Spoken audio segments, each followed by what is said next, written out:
side to side headbang you get with that song. Welcome. Good evening. Welcome to another edition of Beyond the Red Zone. I am your host, Jason Myles, and welcome to our leftist sports show on the TIR channel. If you were looking for the more serious, hard-hitting show that is This is Revolution, we'll be back Thursday with the whole crew. Me, Kuba, Mean Jean Bajlan, the Pascal Robert will be back to discuss the term genocide. Are we overusing it? Definitely going to be an interesting one. But today, it's not exactly what we're talking about. Today, we're going to talk about steroids and influencers. Before I bring in my co-host with the mo-host, Saturday, after we're done with This is Revolution, I'll be joining Catherine Liu on Montez Press Radio to talk music. Workers of the culture industry unite. 4 p.m. Eastern, 1 p.m. Pacific time, 2 p.m. Central. Excited for that. This has been in the works for a while. This will be a lot of fun. Now we got all the pleasantries out of the way. Let me bring in my co-host, Mac.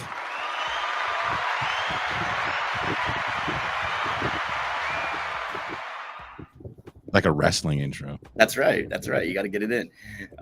Two great things that happened since Saturday. We have our first undisputed heavyweight champion in the four belt era, when Alexander Usyk beat Tyson Fury. So we actually have one heavyweight with all four belts. We haven't had a unified champ since Lennox Lewis in 2000. That's a name I didn't think I'd hear when it comes to thinking about unifying boxing belts. Yeah, but people forget that Lewis, everybody likes to throw out like the Hasim Rahman loss. What happened when he re-engaged him 4 months later? Rahman, I think that's when he developed early onset dementia. He got beat around the ring so bad. But yeah, Lewis had he was the last undisputed heavyweight champ of the 3-belt era before the WBO became the fourth of the big four. So they're going to have another rematch in Saudi Arabia again, which I hate that athletes are helping sports wash Saudi Arabia. What are you going to do? Dude, especially with the kingdom writing giant checks to promoters and fighters, what are you going to do? And the second thing is my son got his green belt in karate today, so that was pretty fucking rad. So that was cool to watch. He's good at it. I'm glad he found something athletic and stuck with it. I was watching a bunch of ninja stuff last night, so it's so appropriate that your son gets a green belt while I was, watching ninjas.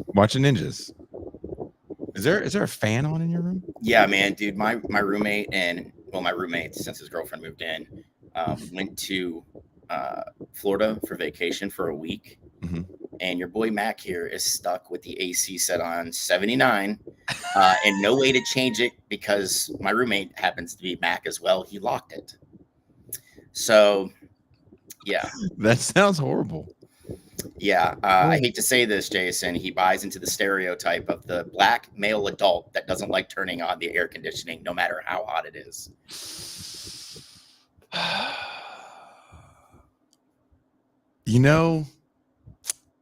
I'm like that with the heat. I can get that because when it's cold, I can just put more clothes on.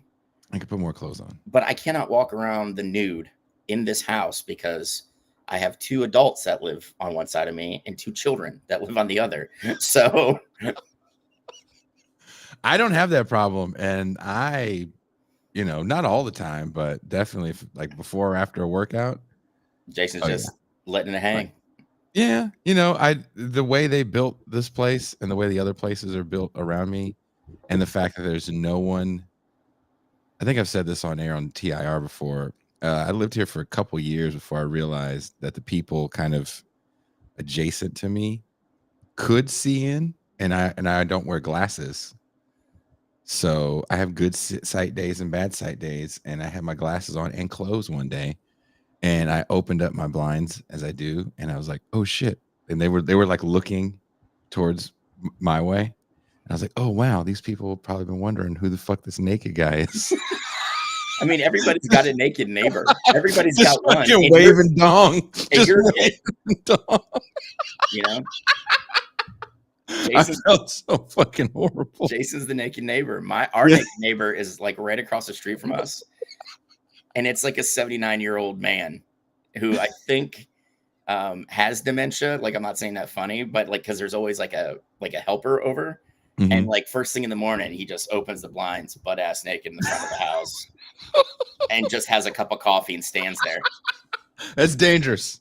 Just drinking, enjoying his cup of Joe, and I'm like, you know what, man?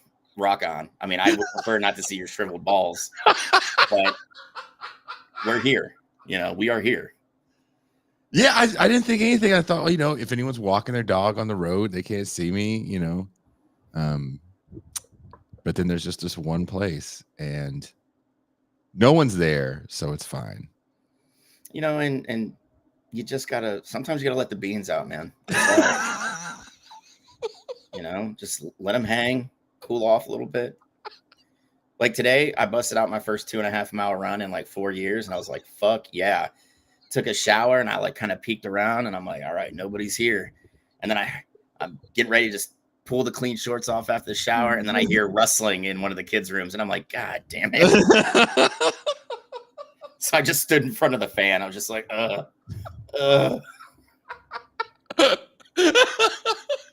That's the great thing. I'm not gonna lie, dude. That's the great thing about living alone. I lived in that warehouse. There was one shower in that whole place, and it was shared by a few people. The worst.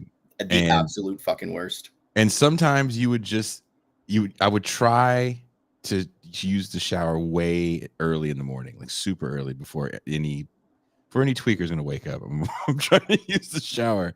I remember one day trying to use the shower and running back to the room, and who was in the fucking hallway that saw me? Who's the lead singer of Jesus Lizard? Dude, I don't even know. I can't think of his name right now, but their room was like right behind ours where they were rehearsing, and I only have a towel, so I was like, who the fuck just ran in the hallway? Dude, that's like living in the barracks. You know what I mean? Like, hey, you see Kendall's got his dick out? Man, when doesn't he have his dick out? Kendall's like, shut the fuck up, man. I'm hot. Well, dude, you weigh 300 fucking pounds of nothing but muscle. I get it. You see Cleveland Rocks? Hey, Cleveland Rocks. Cleveland 51 is like an LA 30. You're fine, dude. I'm sure.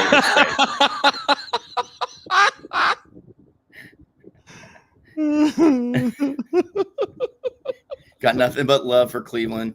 We age so well considering the amount we drink and the lack of sunlight we get.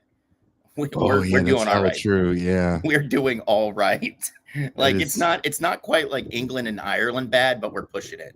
Like that's why you didn't go back. Hey, man. It's probably cheaper to live there than it is. Oh, dude, you'd be surprised, bro, about how hellacious the housing costs have shot up. And in Cleveland? Oh, in Cleveland? No. I want to go back to Cleveland. They're starting to inch up now. But, dude, I found a 3-bedroom condo right on the river in Rocky River, which is like an 8-minute bus ride to downtown Cleveland for like $1,200 with the trash and water incorporated into that payment. Oh, wow. And I was like, why am I still down here? Like, what the fuck? You're like these damn kids. Yeah. I don't know. Maybe Cleveland's like reputation's so bad it didn't get gentrified like Pittsburgh and Chicago have. Not even close. Cleveland's kind of scary. Cleveland's awesome. What are you fucking talking about? Cleveland's great. Hey. Now, if you're talking East Cleveland, Jason, yes, that place is frightening. Nothing against the good people of Cleveland. Dude, Dr. Call, yeah, in Rocky River, dude. No joke. When I went up there a couple summers ago, like this dude at the Guardians game was just sitting right next to me, and he's like, You know, you're from Cleveland. Why haven't you come back? And I was like, well, you got to have money to move, man. And he's like, dude, I'll give you a job right now working with my business starting at 35 an hour entry. And I was like, what the fuck? Jesus. You know? And then I started looking at housing, and I just went farting around because like my sister had to work during the day. So I would just like walk out of her apartment, just go look at like places for rent, call the numbers. And I'm just like, I could live up here. I could fucking live up here, you know, and not have to like eat ramen for 2 weeks at the end of the month, you know, like that's the best time. That's the best time that's how you know you're alive, when you're like, how can I make the ends of the bread last the longest? Yeah. How many sandwiches can I make out of these 2 ends of bread? I can cut the heels of the bread in half and just. And now I'm full. Yeah. I'm gonna use the secret. I'm full. I am good. I am very well. And then you sit down, hour later, your stomach's making noise again. It's like, you shut up. You shut up. It's What like, time of the month it that's is. it. Unless we start eating the fucking furniture, it's all we got. Well, and there's another reason why we can't be fitness guys, because you have to eat so much. And it is what you eat as well. And see, like, I'm glad you had this segue, because like after my biopsies, I'm allowed to start lifting again. So I'm went and bought like a ton of greens, a couple things of, chicken, bought one steak, giant steak, because like, that's my treat, but I'm sitting there, on TikTok and some of the other social media platforms, like people who just like do workouts and they're not charging you for it. They're not saying, hey, go subscribe. Here's just some good workouts to help, round out your shoulders or your traps or whatever. Right. Mm-hmm. But then you see their diet and I'm like, holy fuck. They're like, yeah, I eat 6 times a day. I have X amount of protein per meal, and it's just like what you spend in 1 week on groceries. That's like a month and a half for me, like, and what else do they get to do that we can't do? Sleep. Yeah. You have to sleep. And it's a lot of sleep. And a lot of recovery time. Yeah. And on top of that, they have like the cold and the hot washes, like, the soaks after they lift or work out. And it's just like, I'm never, ever going to see anything other than my top abs. I'm just resigning myself to that. Hey, and if that's a victory. Yeah. That's how I look at it. That's a victory. If I can see my top abs, if I can see that, and I don't have some stomach hanging over my belt, like I'm gonna see my dick. I'm like, move out of the way, Michael B. Jordan. I can see my dick. Oh, Mr. Michael B. Jordan, who's take that. 14 abs. Okay, yeah. You want abs or do you want visible penis? What do you want? Yeah. We're 46. It's one or the other. Well, I mean, that's the thing, Hunter. When you talk about the strongman competitions, right? These athletes are just eating to bulk up so they can pad more muscle on. If you look at Hafthor Bjornsson, the guy who played the Mountain in Game of Thrones, he recently just retired from strongman, right? And keep in mind, he won it like a handful of times, and he was always very competitive. But when he did, that dude is still super jacked because he's like 6'10" and he's a giant man, right? Mm-hmm. But this dude, all that extra weight, he just cut, right? Like he's eating like a normal, well, I say normal, he's a super athlete and an actor now, so he's got the money to continue to eat and put good food in him. Mm-hmm. But like, you could tell he probably dropped 100, 110 pounds. When Joe Thomas, who was the left tackle for the Browns, retired, he was pushing like 350 a lot of weight and cut down to 240. Do you think he was juicing at any point in his career? No. Honestly, when we talk about athletes that juice, I will tell you one school that I don't think they juice at, and that's Wisconsin. I just don't think they do. Why is that? Because they're growing big up there. They don't have to. They're just giant men.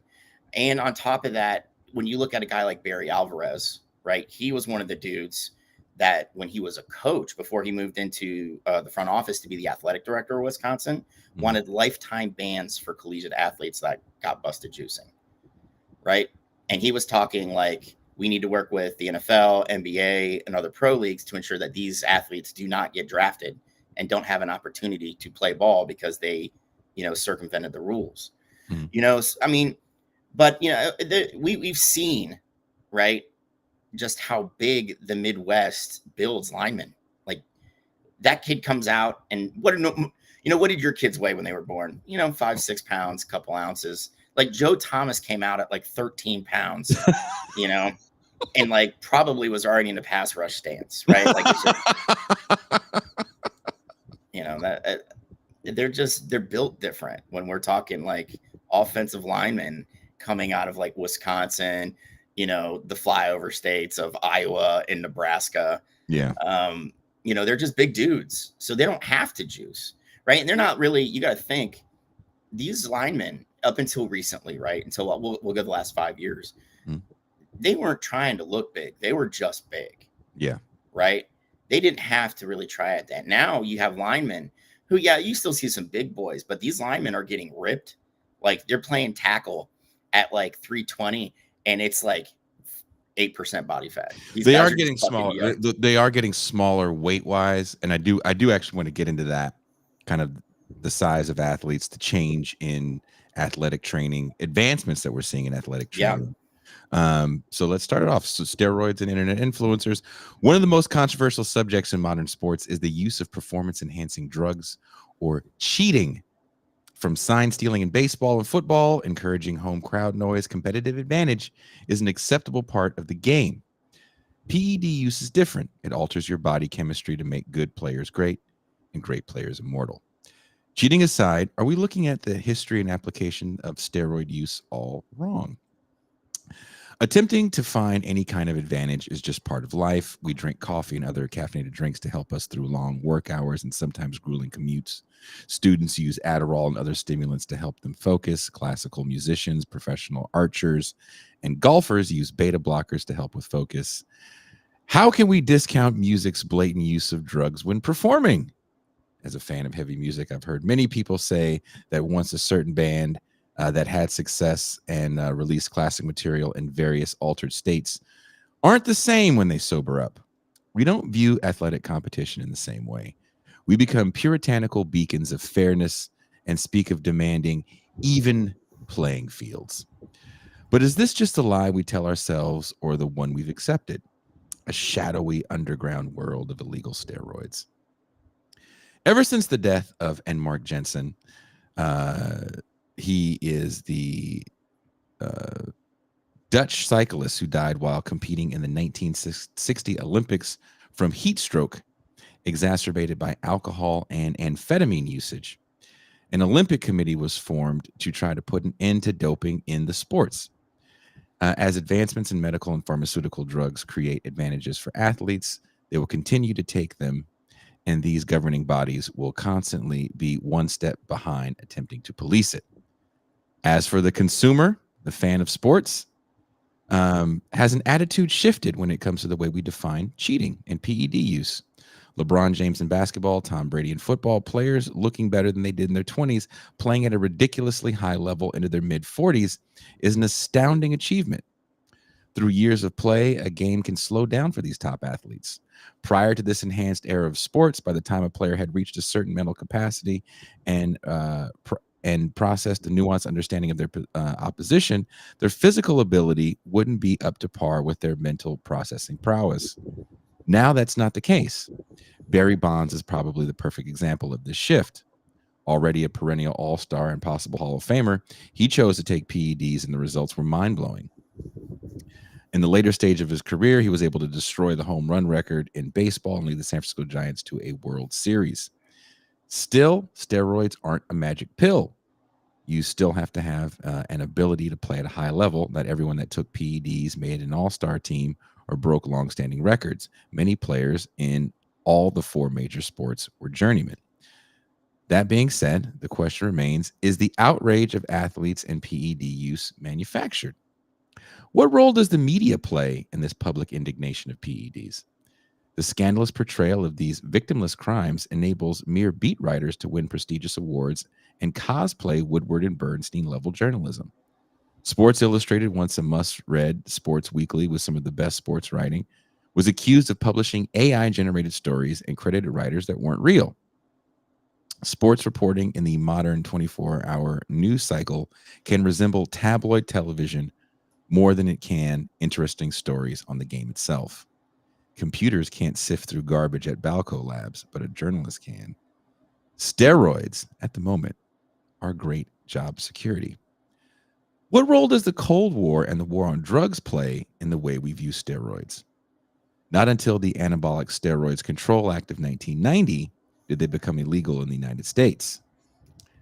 So today we will discuss steroids and fitness influencers, which I think are another big part of this. Yeah. And I've got some thoughts on that involve two brothers that I don't particularly like from my neck of the woods. The Pauls? Yeah. Oh, they look juiced out as fuck. Yes. And I'm going to tell you right now, we'll just kick off with that, right? We've got one brother who is going to fight Mike Tyson in Saudi Arabia. And then we have another brother who is the United States champion for WWE, and he wrestles less than Roman Reigns did his last the last year. Mm-hmm. And those dudes, like you said, they look juiced, they look nice. They are constantly showing their workouts online now. And it's like that's what they've kind of devolved into. They've used their platform to get into places like, the WWE, which people I don't know if any other wrestling fans are here, but we actually have a center ring sponsor now in Prime, right? Because of the Paul connection now, right? But those guys went from just being a bunch of dickheads on YouTube to now they're everywhere. And they're also some of the biggest purveyors of the exploitation of the labor laws in Puerto Rico as well. But that's another rant for another day. But the fact of the matter is this, it's right. The fitness influencers, I think now have a bigger effect on what the federal government utilized to pass the Anabolic Steroids Act, which was we don't want kids taking them, right? We don't want kids to take them. So we have to really crack down on them. We'll make them illegal here. We're going to ensure that these professional sports leagues have a much stricter steroid policy. And we saw how well that actually worked, right?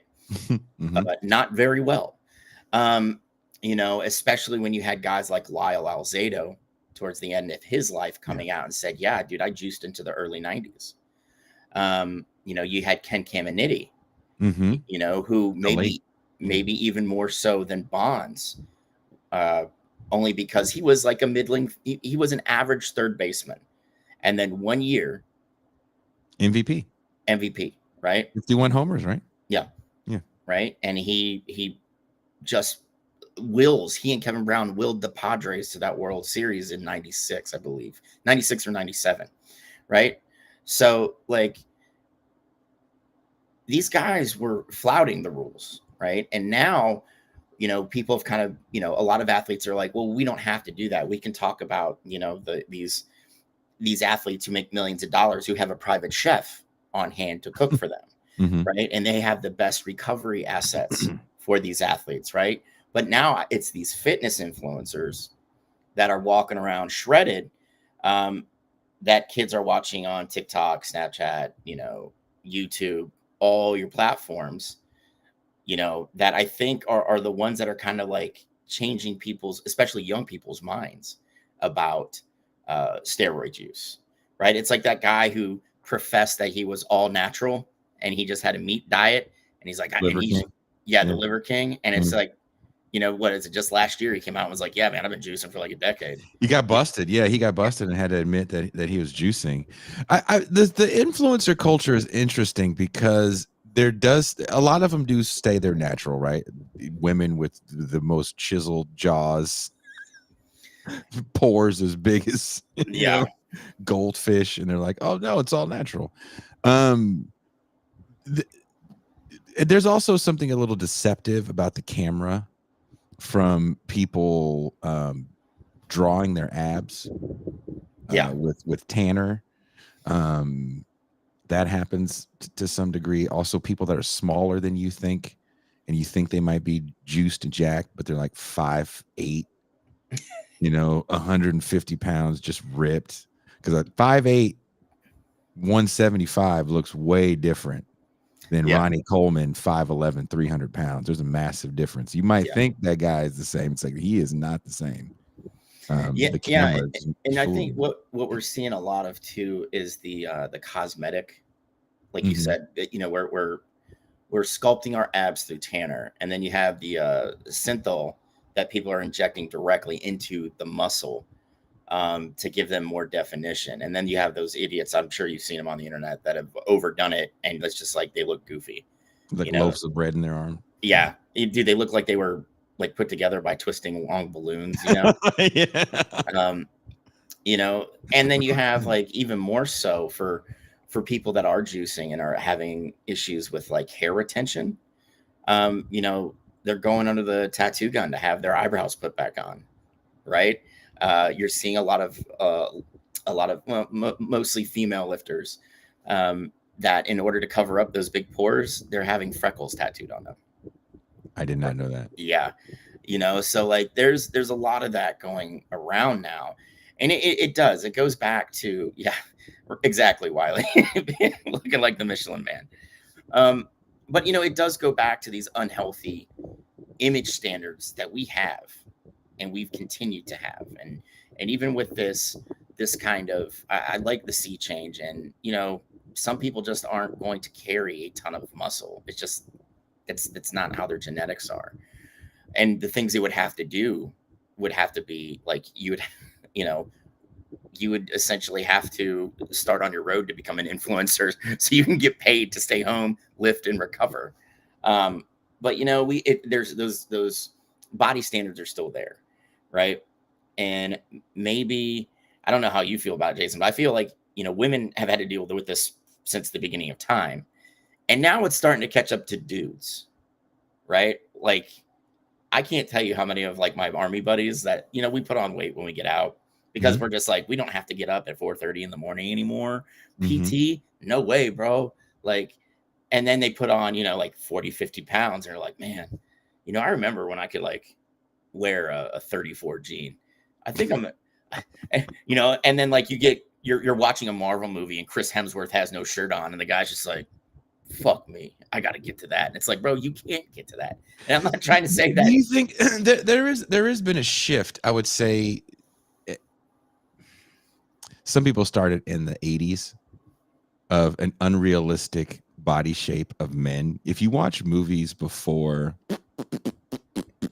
let's say 1984, before Arnold and Sly become like big time box office people in multiple movies, not just Rocky. Yeah. But when he's in, you know, a multiple movie star, a Cobra bankable, over the top. you know, yeah, he's a bankable Hollywood guy, right?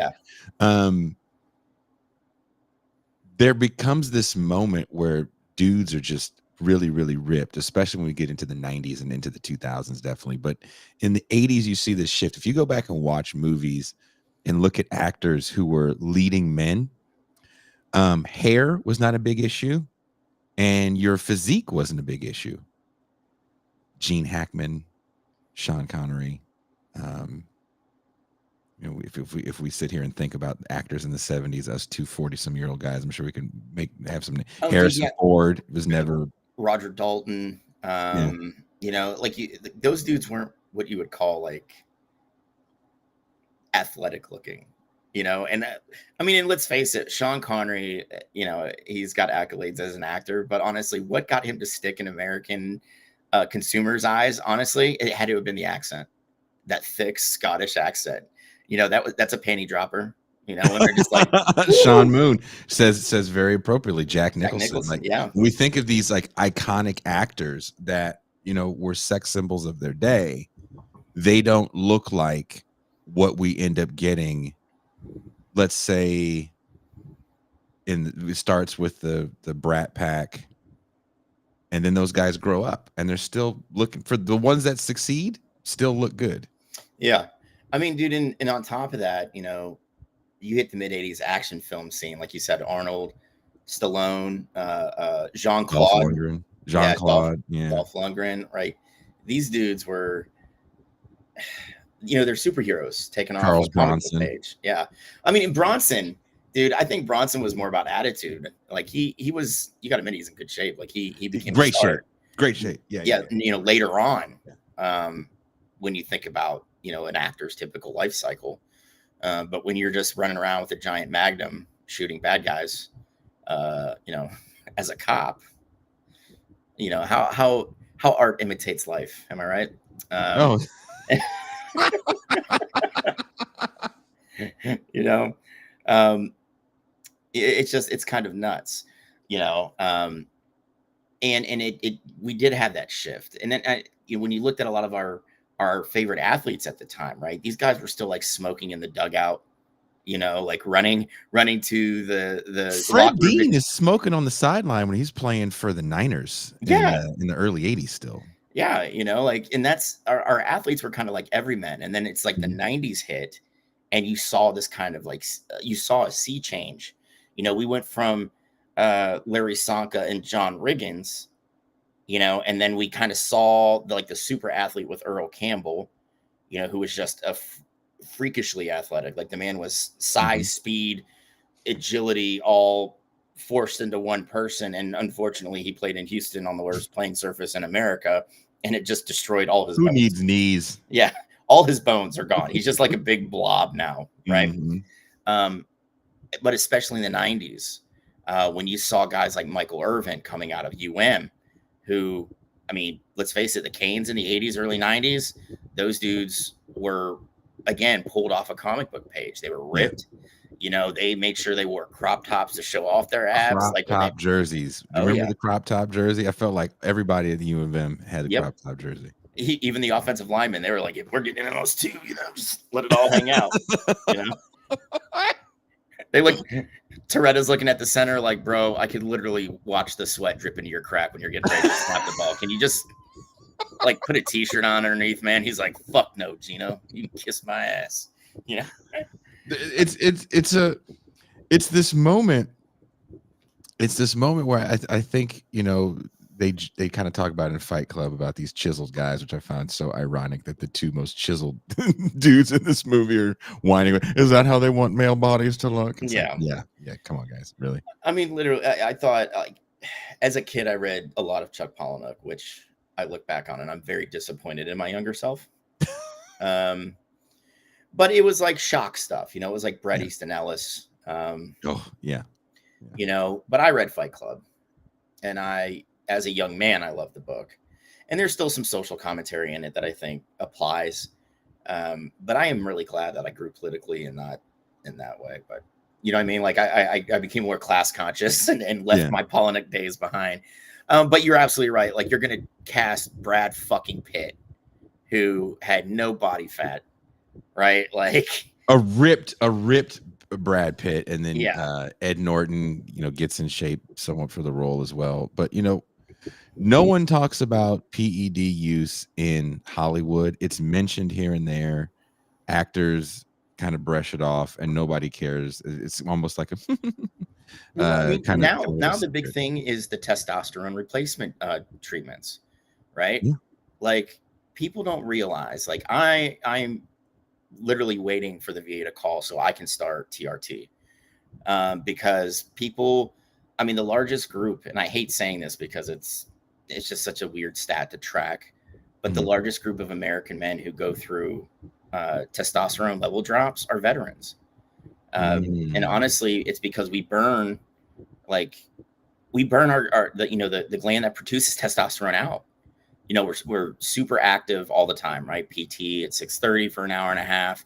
And then you might have to go right to a field problem where you're constantly moving for 20 hours every day for about 2 weeks, you know, or you're on the range, or you're doing a road march, right? So like when we stop doing that, like our body just is like, okay, well, they're done doing the shit, you know, we don't need to. So like we have a ton of like a large group of these veteran males that have like low testosterone, you know. But the thing is people don't realize is that I'm not just getting like a cream or a shot. Like I have to have something to balance out the rise in estrogen, right? To make Mhm. sure I don't develop tits. And depression. Yeah, you know. So like it's a whole thing. But a lot of actors because they have access to pliable doctors, will just be like, hey man, can I get TRT? I got a role where I'm not going to be wearing a shirt for like 40 minutes of this film, right? Or I got a fuck scene in it and I want to look good, right? So they cut him a script. But what they don't do is like give them that, those estrogen blockers and, some of the other things to make sure your body naturally attunes itself to the new influx of testosterone, So like, I mean, the thing is, it's easy to get too, because what a lot of places are starting to do is make synthetic, testosterone. Yep. So like you can literally just go down to like, go to TJ. Guarantee you at any pharmacy down there, they got a shit ton of synthetic, Thank you, Hunter. I appreciate that. I'd like to think I'm a pretty good writer. I've got a way with words. Wordsmith. That's right. I want to ask you this though, seriously. Do you think that we're looking at the steroid issue wrong? Because performance enhancement is what we all do. We all do something to try to have an edge. I don't care what job you have. You're doing something to stay awake. You're drinking energy drinks, coffee. Some people use drugs. Definitely in the finance world, there's tons of cocaine. Oh, dude, yeah. Cocaine and amphetamines, yeah. So, we're doing something. Why is it okay in our daily lives to ingest, copious amounts of caffeine? I've done it so much in this show that I can't drink it anymore. Yeah, or like I was the king of like 2 16-ounce Red Bulls every day when I was in the military, and it's the point now where my body doesn't react to caffeine because it's just not a high enough, dose. So like I'll go like get a cup of tea, and at this point it's more just a comforting thing for me, because the caffeine in it, it's not working, so I know what you're saying, but like here's the thing. If we allowed PEDs, I think it would have to be in non-combat sports and not in football, right? You said not in football. No, I don't believe in football. Okay. And here's the why, right? It's already a dangerous game, and it's done the NFL has done a good job, foibles and all. I think everybody here knows I'm not the biggest fan of Goodell and the NFL as an organization. But I think the partnership between the players and the teams has forced the league to get safer.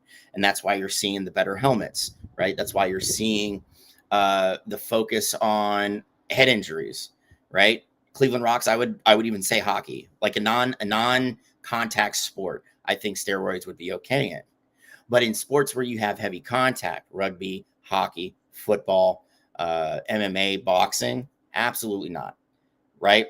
Because not everybody's going to use, and what happens when you put the dude out there that is using, and, we'll say specifically in boxing, and the guy that isn't, that is a recipe for disaster. And you're going to have something like Boom Boom Mancini in '83, where he killed a man in the ring, and nobody wants, like, you may dislike a team. Like, do I hate the University of Michigan? Yeah, I hate everybody that went there. I hate the city of Ann Arbor. I hate the school. I hate them all. You know what I don't want? I don't want any of them dead. Yeah. Right? I don't want that. Do I want them to step on a Lego? Absolutely. Lots of Legos. I want them to hit their shin on their coffee table. I want all the little hurts for every Wolverine alum, but I don't want them dead. Right? So it's just like, and on top of that, I think you would have to, the league itself, or the overseeing organization, would have to ensure that these things are used properly and in a safe manner, right? Because like when I boxed, I can't tell you how many times I saw guys that would juice and they would just like do it in the locker room with nobody watching, and you could tell they've hit like around the same area a couple times because that shit was infected. Yeah, they're not cleaning it out properly. They're reusing needles. They're doing all the things they shouldn't be doing, right? So like I think you'd have to have like a medical staff there that is savvy with how to use them properly, and under proper supervision, but on the flip side of that, it's like, when you look at especially mid to late 2000s, early 2010s, you had a lot of MMA fighters that were older. Dan Henderson, Vitor Belfort come to mind, that really leaned into the human growth hormone treatment for recovery. Yeah. And it was also to ensure that, because as you get older, your body produces less testosterone, right? Mm-hmm. So, it was to help keep their T levels up, so that would help them train harder, like you said, recover quicker. It did all those things, right? Now, if you said HGH, Jason, I would have been down, because human growth hormone is essentially working with what you have. It can increase strength, but you know what it's not going to do? It's not going to blow you up. No. Not at all. And it's something that it naturally occurs in the body that kind of just stops over time, right? And that's why we get like the flappy skin, the jowls, because our body just isn't producing enough HGH. But when you look at anabolic steroids, that changes people's, essentially frame, their physicalness. So like HGH across the board, sure. Anabolic steroids, no, just certain sports, I think. But it does seem like it's more HGH that people are getting busted for. And we talk about steroids. If you want to just say it's just steroids, no one ever talks about amphetamine usage. Yeah. I mean, dude, some of this whole conversation starts with amphetamines and alcohol. Yeah. I mean, and the thing is, it's like, you got to think some of our most amazing pitching of the 60s and 70s were done under amphetamines and acid, High out of their fucking mind. High out of their fucking mind. Same thing with football. Apparently Al Davis kept was it the Raiders or the A's? I can't remember which one. They said they had two things of coffee, leaded and unleaded. Yeah, I think that was probably both, because Alzado came out, and when he was going to die because of that tumor, he came out with just like, bro, Davis got the steroids for us. Yeah. And that's the thing. We talked about this, when I believe in one of our first episodes, where the league and the teams were heavily involved. And I'm not talking with looking the other way. I'm talking with procurement, because let's face it, after the strike, baseball was dead. Everybody was pissed, Well, what's a way to drum up interest? Home runs. Like they had Greg Maddux out there in a Nike commercial saying, "Chicks dig the long ball." Here's my question to that whole thing. Yeah, we got to see. Someone said Jose Canseco is the poster boy for steroid achievement, and I think he was a really good baseball player before steroid use. Honestly, if you wanted to see what he would have been without steroids, just look at his twin. Oof. Really? Yeah. His twin. You think he was that average of a player? Yeah. I mean, the thing is, Ozzie Canseco came out and was like, when Jose finally leaned into, yeah, man, I juiced. I injected, McGuire, who went and, at the All-Star game showed Palmeiro how to do it. It was just a cascading effect. And Canseco in his book even was like, yeah, I tried to get Ozzie to take him and he wouldn't do it. So, and I think Ozzie isn't going to complain about the career he had. He played 6 or 7 years with a couple of teams and made some money. Good for him, man. He got to play pro ball. I didn't. Yeah. So who am I to say Ozzie Canseco is a piece of shit? I'm not going to say that. I'm just saying he was an average dude. He was a fourth outfielder, and I think that's what you would have got from Canseco if he wasn't juicing. And I think that's why Canseco started, because he knew,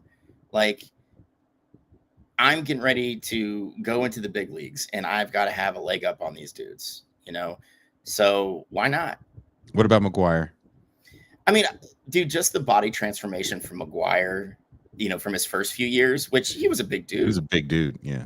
But then 6'4". Yeah, and then you see what he was late A's, early Cardinals, and it's just like, it's like he, in the cartoons where you blow into your thumb and you get muscles. Like, it seems like that's what happened, right? But he also stayed this year. He hit 60. Was it 69? He hit 65. How many did he hit again? I don't remember because Barry has a record. That's all that matters. Yeah. That's all that matters. I think it was, wasn't it 69? 67? Whatever it is. Yeah. It doesn't matter. It doesn't count anymore as a record. But he couldn't stay healthy. I think it was 3 seasons before. If you added up the home runs he had in his unhealthy seasons, it would have been 162 games he would have played, and it was like 63 home runs he would have hit. So to stay healthy for a year, you got to see a hell of a season by a pretty fun to watch first baseman. Yeah, I mean, and here's the thing, man. Like, again, this is baseball, right? And you still have comebackers that hit pitchers. And baseball, you know, in its infinite wisdom, decided to put kind of like an absorbing liner in pitchers' hats now, which cool. It'll help it'll absorb some of the force, but still it's horrific to watch, right? But when you get down to it, like, it's not, you know, it's not football, it's not rugby, it's not boxing or MMA, you know. The hurt you're going to get on a baseball field is typically like a pull, you know, fucking get to first base, right? Like, or a baseball to the face. Yeah, you know, like that poor idiot last week. And Prairie, I don't know if we should put anabolic steroids into the water supply. I have 2 kids, and I do not need my son getting bigger right now. Yeah, my ass kicked by thank him. you for the super chat. Prairie Fire says it's time for us to start putting anabolic steroids in the water supply like fluoride. We need to solve the health epidemic and make America shredded again. I see no downsides. Massa. Prairie's just gonna run around yelling Massa. They're going, what the fuck? Make America shredded again. Fucking Prairie's running around his hometown just passing out gym memberships and shit. He's like, this is my practice. Go work out. Do you think steroids are, its implementation definitely, and the science behind it, it's so vastly different what you get in the Soviet bloc, right? In the Iron Curtain. When they're researching these things, they can literally take groups of young people aside and do testing with a doctor for years to see what works and what doesn't. Can't do that the same way in the US. Oh, you actually could. It's called the Department of Defense. Not even kidding. So you don't want to take children. You want to take like grown-ups. You would take, I mean, 18-year-olds are still kids, man. I'm sorry. Fair enough. You know, the thing is the U.S. military, even back as far back as 42, 1 year into the Second World War, was testing the effect of amphetamines on U.S. service members, right? You still have to this day, right? Yes, Connor, it was literally Captain America type shit. They were looking at anabolics.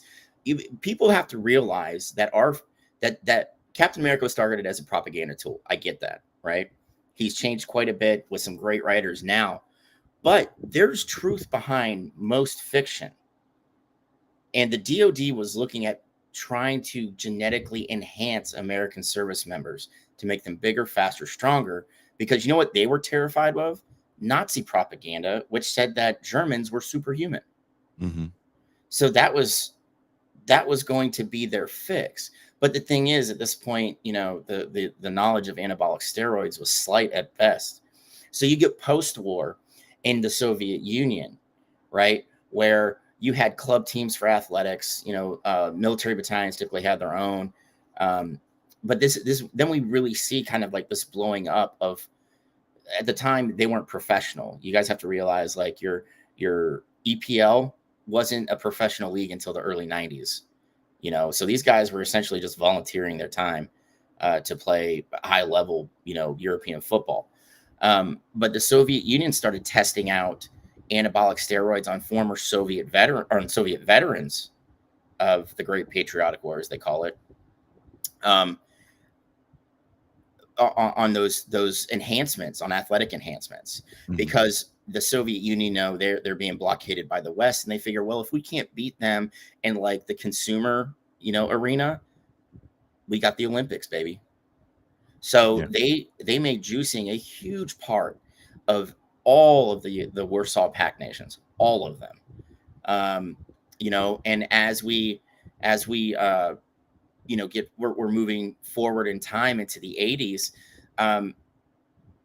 Soviet Warsaw Pact athletes would willingly dope to become the tops, the top athlete in their field or one of them, so they could travel to various international competitions.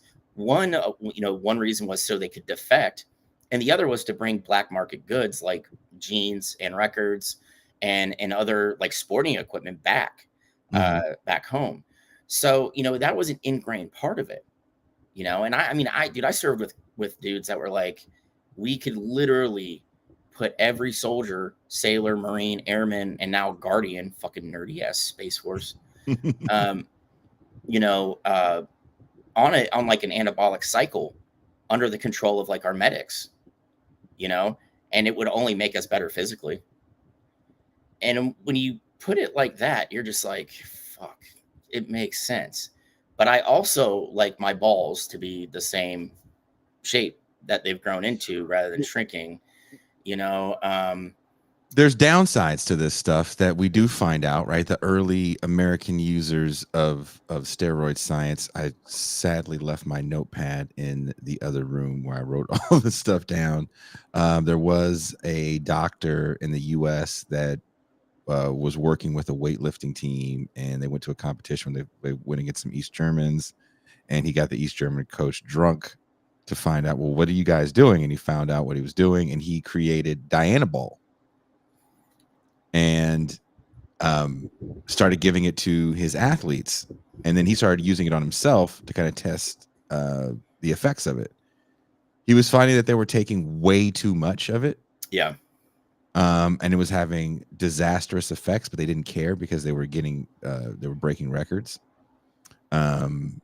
And he ended up dying, and he says, much like Lyle Alzado, that he felt that one of the reasons why he died was his Dianabol use. When you think about this look at me moment we're in, and this influx of fitness influencers, cameras at a gym, it is interesting to see people talking about PRs, personal records. Yeah. Because that was never the thing before. And even drugs like Ozempic. My friend Bert Cooper wrote something kind of interesting today about Ozempic. He goes, if you look at the science of it and what it actually does, it's not a magic pill. It's just supposed to make you feel like you're full. Yeah. And he said, if you look at on how much people have lost with Ozempic, it's not that much weight. For some people, it's the equivalent of like not drinking a can of soda a day. Yeah. I mean, and the thing is, like, people forget that, things like Ozempic, gastric bypass surgery, right? You're supposed to do those things with a huge change in lifestyle, right? Mm-hmm. Like better eating, more exercise, things we should honestly all be doing. And I really have stressed that to my kids to stay active, right? Because like I have struggled with food, man. Like I'll be the first to admit there are days like when I'm on a down point, in my depression, dude, I'm smashing. Like DoorDash is my best friend, and I just spent a week's worth of pay on fucking DoorDash because I'm just like in it, But like when you could be a little more active, when you can kind of, like I have one cheat day and it's on a Monday. Why a Monday? No idea. I just figured Monday is a shit day to begin with. I'm gonna treat myself. That's damn cheating. Right. So, but we don't have, especially Americans, we do not have a healthy relationship with food, with how our food's prepped and delivered to us, how we cook it. Like people like to give the rest of like Europe and Vietnam shit. Like I'm going to use Vietnam specifically. What does Vietnam have? A very carbohydrate heavy diet, right? But you know what offsets that? The fucking the amount of veggies they eat, right? Mm-hmm. Like it balances it out. And their rate of obesity is very low. When you look at the United States, I've seen some studies where upwards of 45% of the American population, I'm not talking like voting adults, but the American population of 330 million people are technically obese, and that is fucking outlandish, right? And talk to some European folks. You know, when they come to the United States, they're shocked at the amount of food that's brought out on plates at restaurants. Just shocked. Oh, even when I go, I mean, look, I don't live that far. I don't live that far, but still, I was shocked at how small portions are here for restaurants that don't cater to Americans. And when I go back across now, it's like, that's too much food. I don't want to go to this place because they give you too much. Yeah. And see, like what I have started doing is if I'm going to get like a sandwich, I immediately cut it in half and I ask for a to-go box, right? It could be another meal for another day. I can repurpose some shit. That's some adult shit right there that you just said, though. That's like when you know you're an adult, when you go, I can eat the rest of this later. Yeah. You know, and you know, everybody's bringing up a good point about food deserts, which really inhibits people's ability to be active, because when you don't have good food to eat, you don't have the calories to burn to go do something active, right? And even if you do something active, you're literally just burning off all the shit that you just ate, and it's not really feeding anything that you're currently doing, right? So like, oh yeah, someone brought up corn. And Jason, I highly recommend you watch the main part of John Oliver's last episode about the corn subsidies here in the States. Holy shit. Absolutely nuts. I wish John Oliver, I don't mean to get sidetracked here. I wish John Oliver would just come out and say, yes, I'm a communist, but he can't because he's got a show on HBO. He is not by any stretch of the imagination. You should take that back. He's horrible when it comes to any sort of Latin nation. I implore you to I believe you. Watch any coverage he's done on a Latin nation. It has been god awful and insulting. There's some good segments on that show that I've really enjoyed. There is very good segments on that show. I will say that there is. That's upsetting to hear. That is so fucking upsetting to hear. People just don't get Latin America. But anyway, don't watch anything on anything he does that might revolve around anything communist that's not Eurocentric. Of course. But yeah, you know, we're at such a weird spot in this country where we're the richest, most powerful nation on the planet, right? Like that's without saying. But how is it that there isn't a grocery store in Brooklyn within 3 miles of anybody who lives in an apartment there? You know, you've got one of those stupid like Whole Foods that you can spend $50 and get 2 things in. That's how are you supposed to fucking eat that way, man? You know, I know I'm gonna pay more for it, but I will definitely hit a farmer's market up. You know, definitely hit a farmer's market up. You know, and maybe I'm not getting as much, but that's good because I'm not going to sit there and house, you know, like a whole fucking flank steak. What I can do is divvy that up, you know, the one I have into multiple meals, right? I'm getting fresh veggies that aren't grown with shit, you know, like with all these nasty, you know, chemical induced fertilizers. You know, hey man, dude, Purple Flush, I firmly agree with you there, man. The issue with healthy food is that it takes time to make and planning, and not everyone can do it. I live in Louisiana, and there's no restaurants that have healthy food on the menu. You're absolutely correct. Like, dude, I'm with you because like one of my favorite places to eat in Texas is Terry Black's, OG Texas barbecue. And it shocks me by the amount of food that people just toss because the platters are so big. Just take the shit home. Well, that's like another look. Now we're going on a whole different rant. That's fine. But the waste of food for show is something we don't talk about.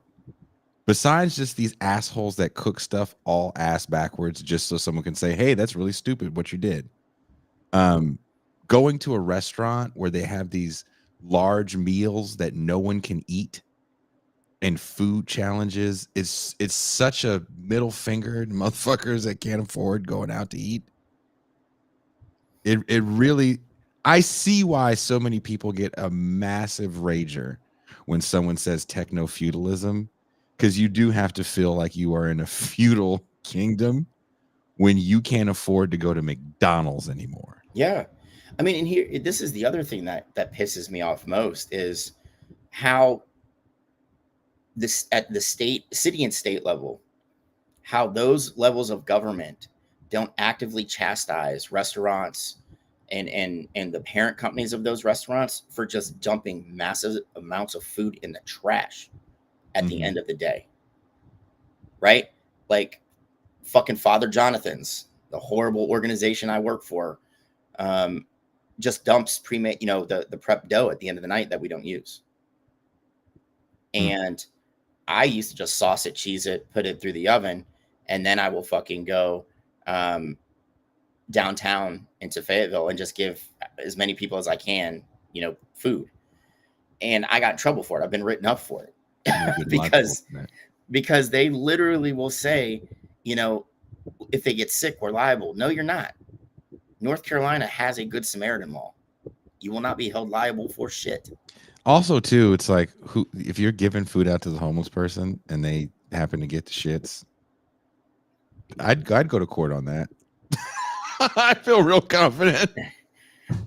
But it's just like, why? I mean, Panera Bread is another horrible company that dumps just so much bread in the trash. And unfortunately, I have a coworker that used to work there, and she's got 3 kids. It's rough out there for a single mom, right? She would just take bread home at the end of the day, and they fired her for it. Can't do that. Yeah.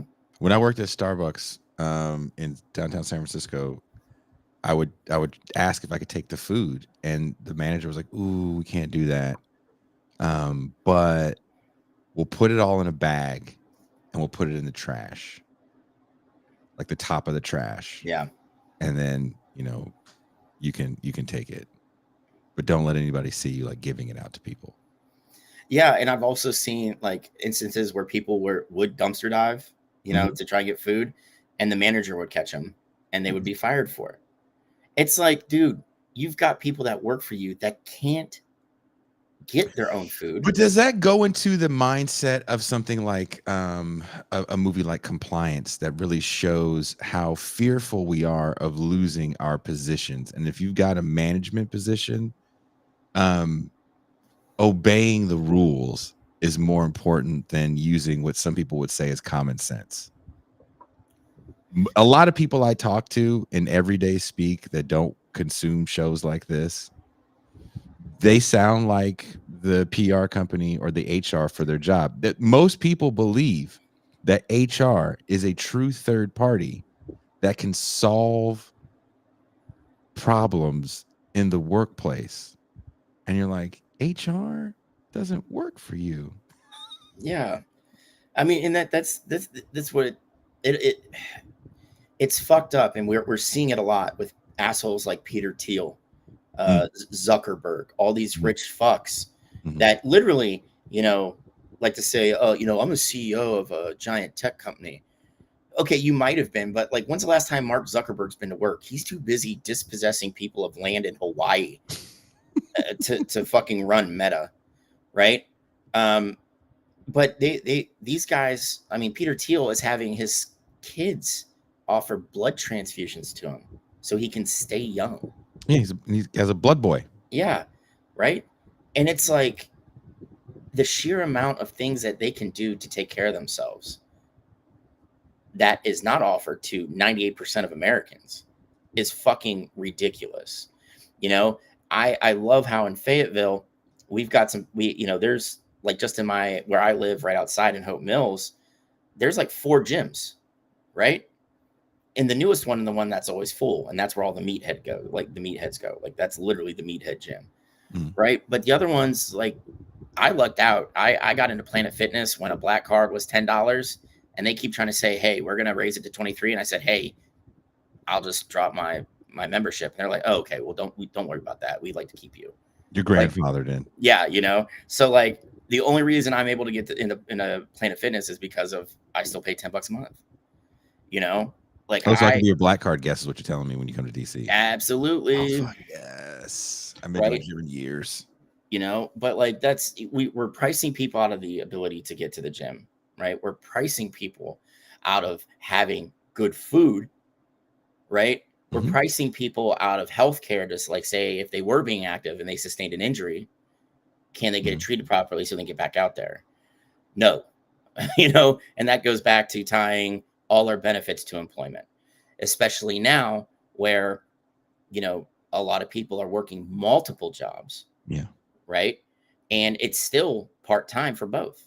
it equals full-time and then some, but they're not eligible to have benefits because they're not full-time workers. So it's just like this horrible cycle of, lack of food, lack of sleep, overworked. You're never going to get the physique, whether you take the Ozempic or not. And circling back to one of the questions in the opening monologue, does a lot of the steroid discussion come from, especially when it comes to baseball, does it come from journalists that are trying to turn something that's not that big of a deal into the biggest deal ever? I mean, the book Game of Shadows sounds so like evil and dark and interesting. But when you really get into it, it's like, I don't care about any of this because these are all victimless crimes. Yeah. And see, here's the thing. When Mark Fanurawada, the journalist from the San Jose, Mercury, when he broke the Balco story, like this was an actual journalist. He wasn't initially in sports journalism. He was a political writer. But everybody here is well aware of what has been happening to print journalism. And this wasn't just a recent thing. Print journalism's been dying a slow death since the early 90s. Yes. Initially it was going into magazines that only printed once a week rather than having daily editions. It went from having 2 daily editions to 1 to now, I believe Sports Illustrated's online. Well, I was going to get to that. Sorry. You're good. Like the Plain Dealer in Cleveland now only is a 4-day-a-week paper, and it doesn't even cover Cleveland because they want to push traffic to the site Neo, which covers Cleveland. Okay. Right. But Fanurawada was an actual journalist. I mean, the dude went to jail for protecting his sources. Right. But as we get into the internet era and print publications have to start moving online, this is where we see the drop off of actual trained journalists, right? This whole Sports Illustrated thing that you alluded to, you have to remember Time Warner used to own Sports Illustrated. And when they merged with AOL, they spun out all their print, all of it, right? Including DC Comics. They weren't even printing their own comic books anymore, right? So it went through a series of owners until it got to the point where someone bought the Sports Illustrated name and then licensed it out. Okay. Oh, wow. Okay. And a blogging company bought it, fired 50% of their staff.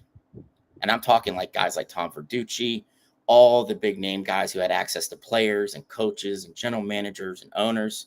So now you essentially have a bunch of opinion bloggers writing Sports Illustrated. And nobody was hitting the website. Nobody's buying the magazine. And nobody wants to write for them anymore because you're getting a blogger's rate, which is maybe $10 an article. Oof. So they started doing the AI stories, thinking they can get away with it.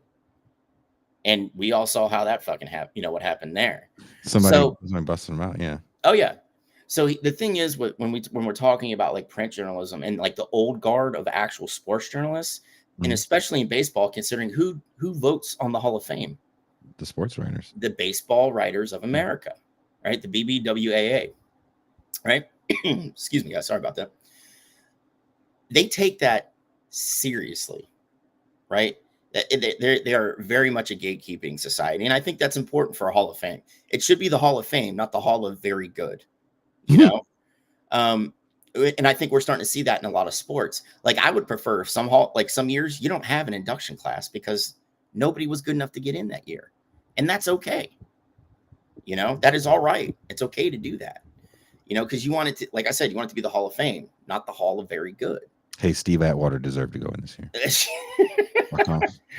I mean, Atwater, that poor guy played in the wrong time. Like he should have played earlier. Because he was one of those hard hitting safeties that played into like when we're starting to shift away from these giant, like those hard hitting hulking safeties into a guy that's more able to, play their man and pass coverage. I'm not saying Steve Atwater was horrible at that. He wasn't. But he was kind of like a bygone era kind of guy. Yes. Yes. But like, and that's the thing when you have these old school writers that I mean, I hate to say it, there's still some of them out there, like Bill Shaughnessy of the Boston Globe, who covers Boston sports. Like, I swear this guy is a day older than Jesus, you know? But the thing is, it's like guys like that are good and bad for the sport, right? New sports writers, as someone who was trying to break into the field and still dabbles, that's not what a lot of editors want. What editors want is for you, they don't want a statistical breakdown. You know, what they want you to do is write a piece that's going to get clicks. Usually like, who should this team trade for? Or who should this team trade?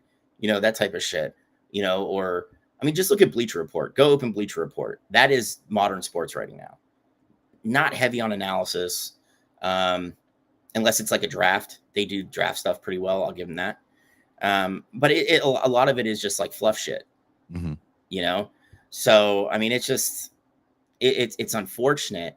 Now, as the old school guys age out, Jason, I could see us maybe having like a change of opinion, especially in the Baseball Hall of Fame, on how they look at the players that use steroids. Right? I think as long as those old guys are in, no one that used steroids will be voted in. But what do they have now that they didn't 10 years ago? You have the contemporary committee, which can vote on their own. I think it's only like 16 or 24 dudes. They can vote someone in the Hall of Fame.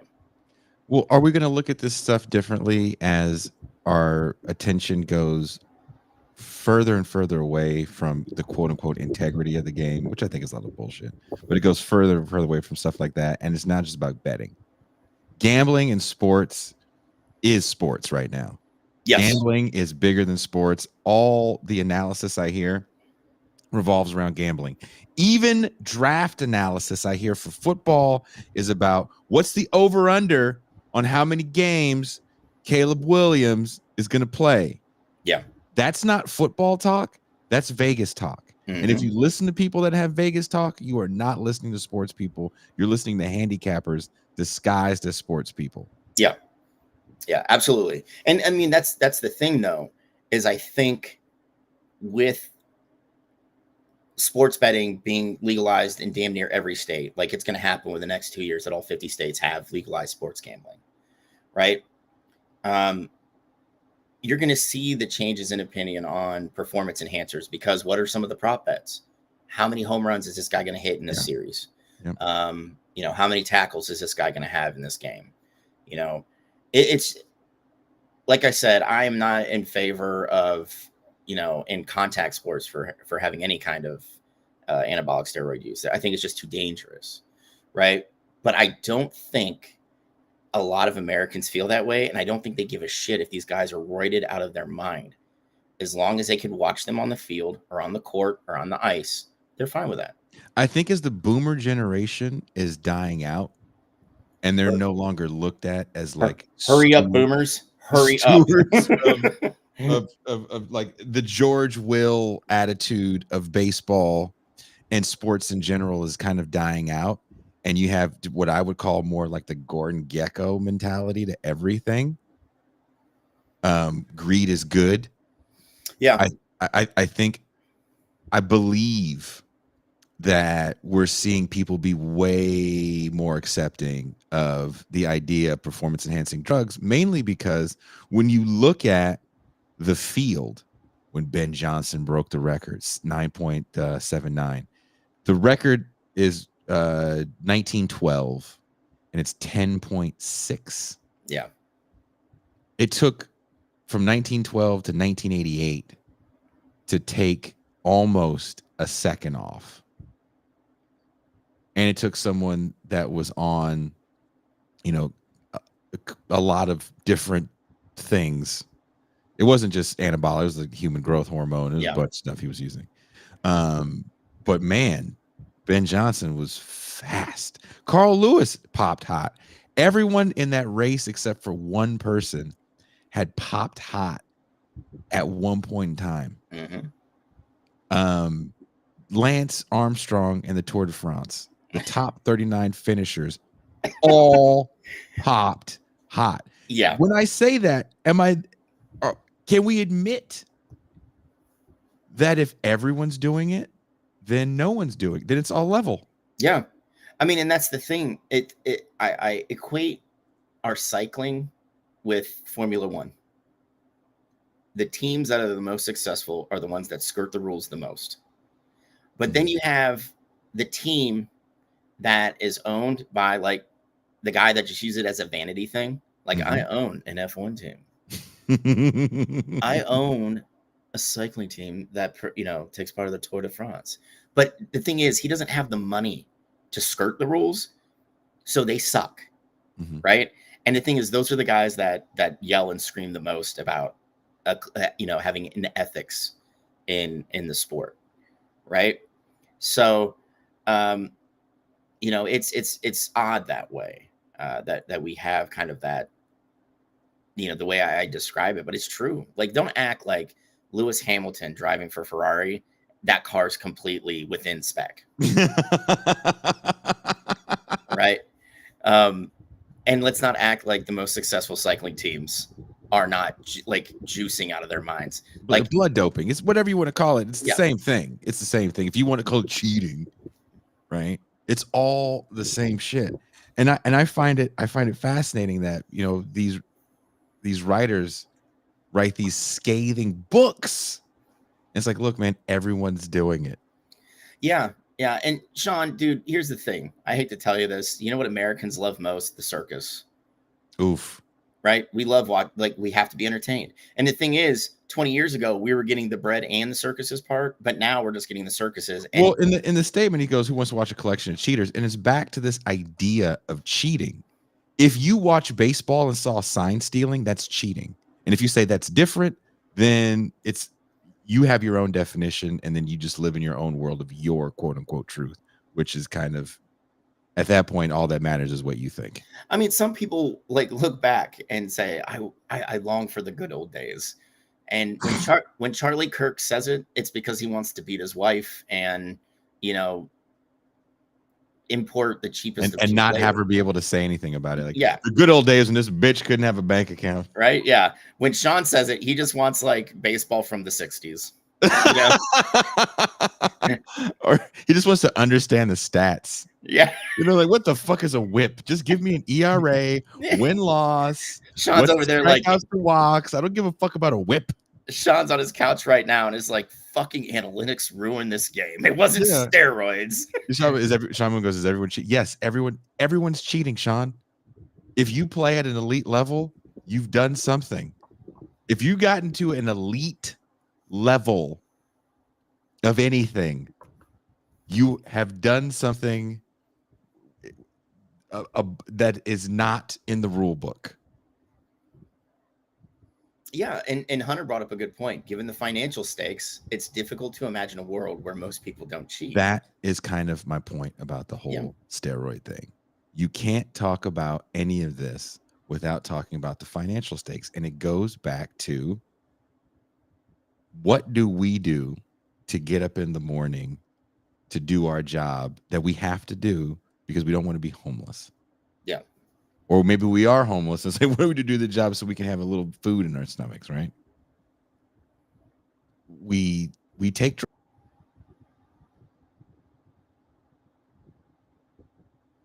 Uh-oh. Did we lose Jason?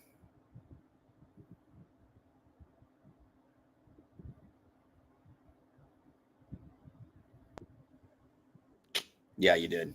Okay. Yep, we're losing Jason. But yeah, I get Jason's spot on with it, right? People are making a ton of money and the salaries are just continuing to increase. So if you've got a chance, say you're the 7th man on the basketball team, right? The mid-level exception for veterans right now is $12.5 million per season. If you can become that 6th man and be in line for that 12.5 mil, you're fucking going to do it. I get it, I would gladly just be the 12th man and get my $2 million a year and just post zeros across the stat line, just all the way across. I don't have to play a minute. I'll just be out there clapping, high-fiving, sitting in my warm-ups, you know? Like it's the unfortunate thing is that, you know, we've kind of conditioned, and we talked about this last week, remember? Mhm. About how young people think the way I get out of poverty, excuse me, guys, is becoming an athlete, Mhm. right? And, you know, like we said last week, Jason, how many people are able to do that now? Very few. The days of you like doing the Herschel Walker where I just did push-ups, sit-ups, and ran to get this physique to go play at the University of Georgia, to where I ripped off multiple pro teams playing suboptimal professional football, right? It's like an angry Cowboys fan. Yeah. Or Minnesota or Philly or the Giants. I mean, look. Is it fair? Is it level that when you look at a lot of professional sports in the U.S., so many players are the offspring of other athletes? yeah, Is it fair? Is it level that what Mac is discussing right now is the fact that there's so many people that have financial means to put their kids in with personal trainers, play sports year round, travel, get to be in these elite camps? That's not a level playing field. no, not You're at all. you're not even. I'm not saying go take steroids at 15 years old so you can be even, because it's not that simple. But my point is, what does level look like to you if you're talking about fairness and cheating? I don't know what it looks like to you. And all the sports I like have cheating involved. Why the fuck do you think there's a huddle in football? Because they would listen. Yeah. Why do they have secret signs and more fake signs? Do you know how much little bullshit cheating goes on when it comes to getting at the line of scrimmage and when helmets cut off and when they're not supposed to cut off for the home and away teams?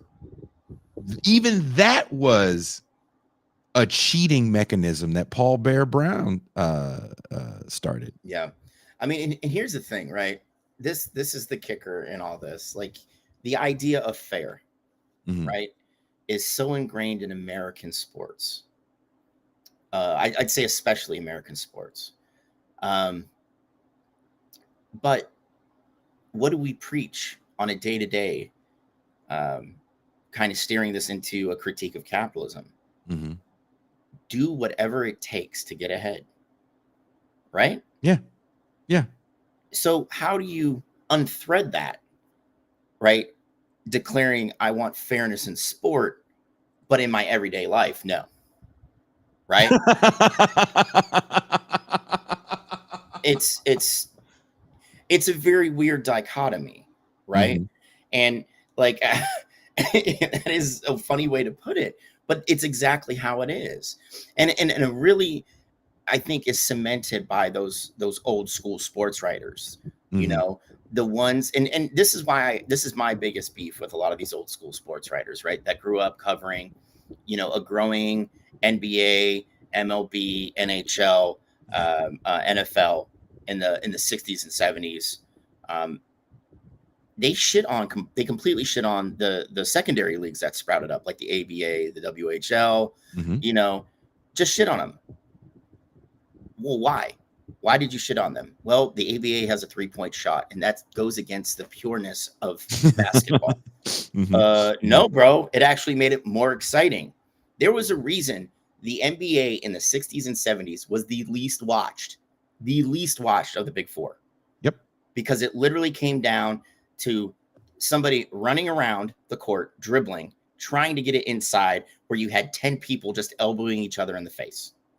You know, like, that's a boring way to play basketball. I mean, the playoffs, the games and the playoffs were tape delayed. Yeah. Because imagine basketball being tape delayed in 2024. No one could imagine that. You know, it's a different world. And you know, look, you want to talk about back in the day and opining for a magical past.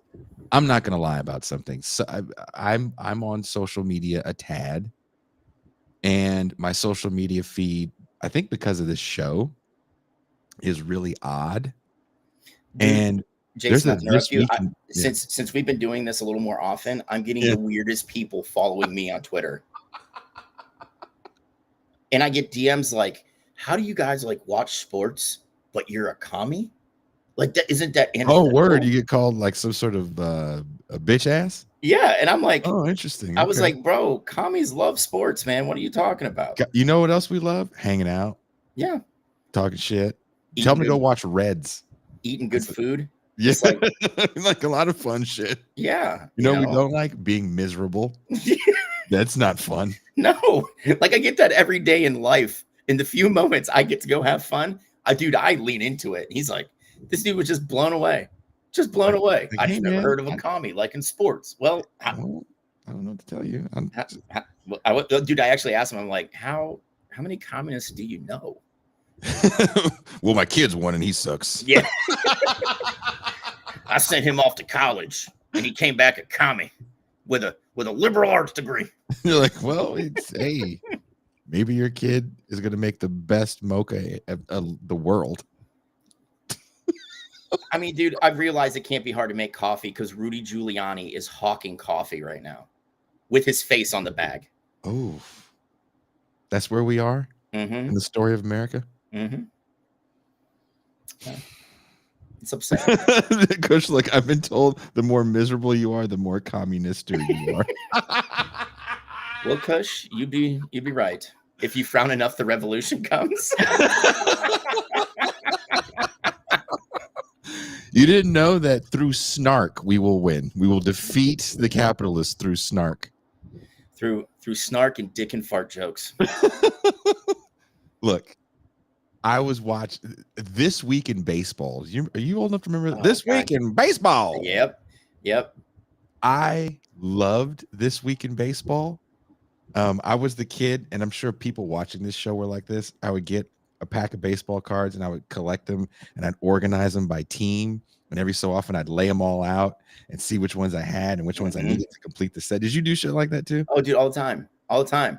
And dude, the thing is like my sports card addiction spread into my comic books too. And I would do the same shit there. You know, like I go through, you know, I have every issue of Thor.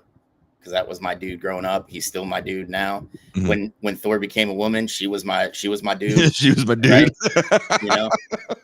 But like I to this day, I'll go through and make sure I haven't been able to buy comic books in a while because they're just wildly expensive compared to when I was a kid, and I can't budget for that.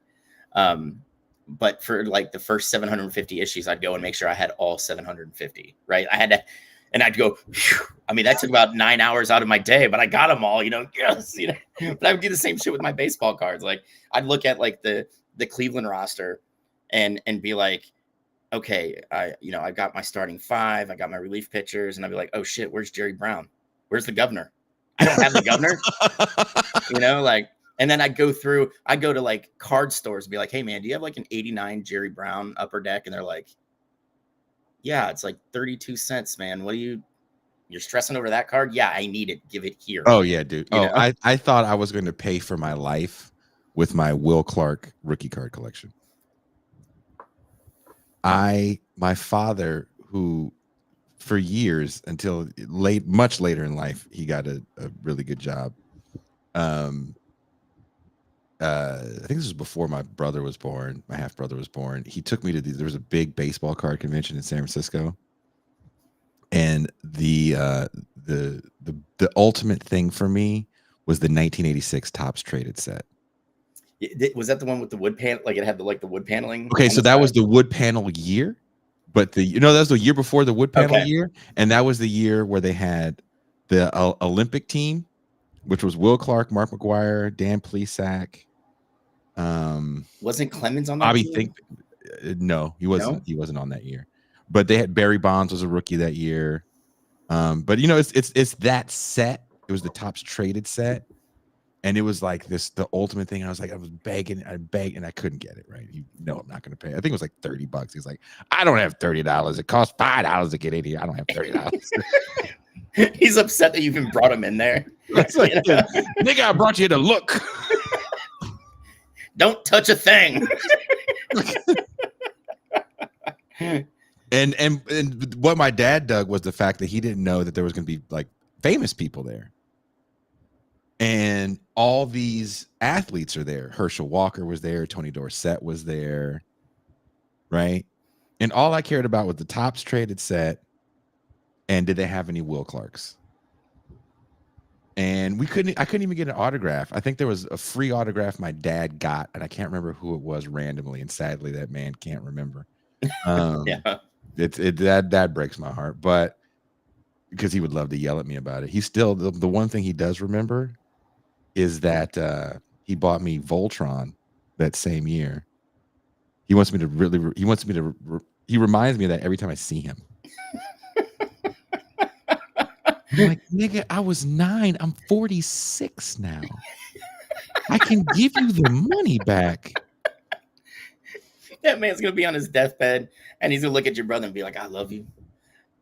He's gonna look at your kids. "I love you guys so much. You made me such a happy grandfather." And he's gonna look at you and be like, "Bitch, just remember Voltron and baseball cards." This is last word. Die. Nigga, I bought you that Voltron. That's his last words. That's his last words. And everybody's just gonna give you the stink eye, like, "Fuck you, man." Well, you know what it was. Again, he was not doing great financially at the time, and he would do this goofy thing called ask your kid what he wants. And he's like, "Hey, what do you want for your birthday? You're gonna be," maybe I was turning 10. I swear it was when I was 9. I was like, "I want Voltron. I want the real one.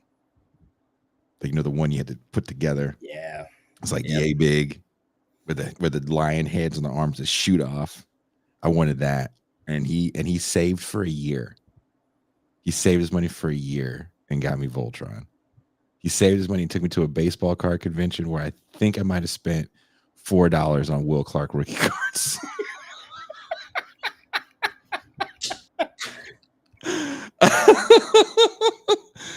And to this, again, he's not in the best state right now, but he would love, Mac, if you were in front of him right now, to tell you that he spent all this money that he didn't have. Yeah, and see, like, I respect that. It's just like when Christmas came last year, my daughter had one of those Switch lights that just barely ran anything, and my son wanted a PS5, so I fucking worked my dick off to buy a brand new OLED Switch and a PS5 for those two. Mm-hmm. And I looked at them both, and I was sitting there on Christmas morning with everybody, and I was like, if you ask your mom or I for a damn thing for the next 4 months, I'm just going to take my belt off, and you know what that means, right? Like,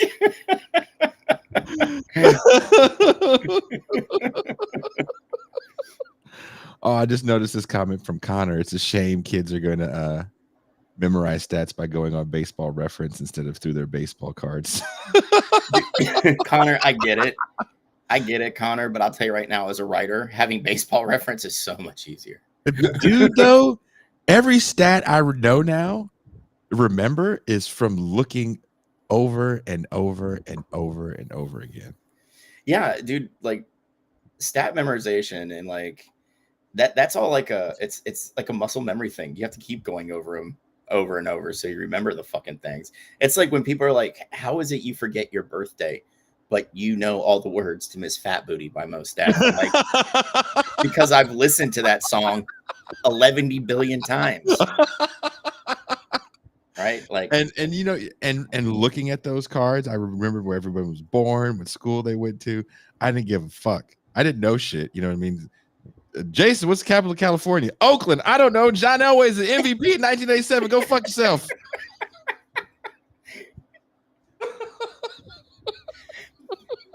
Dude, that's the thing. Like, when I was subbing high school kids, I'm teaching history, and we're talking about the Tulsa massacre, which is one of the things where the district was like, we appreciate you. We saw big, increases in standardized test scores for these kids, but you're not coming back.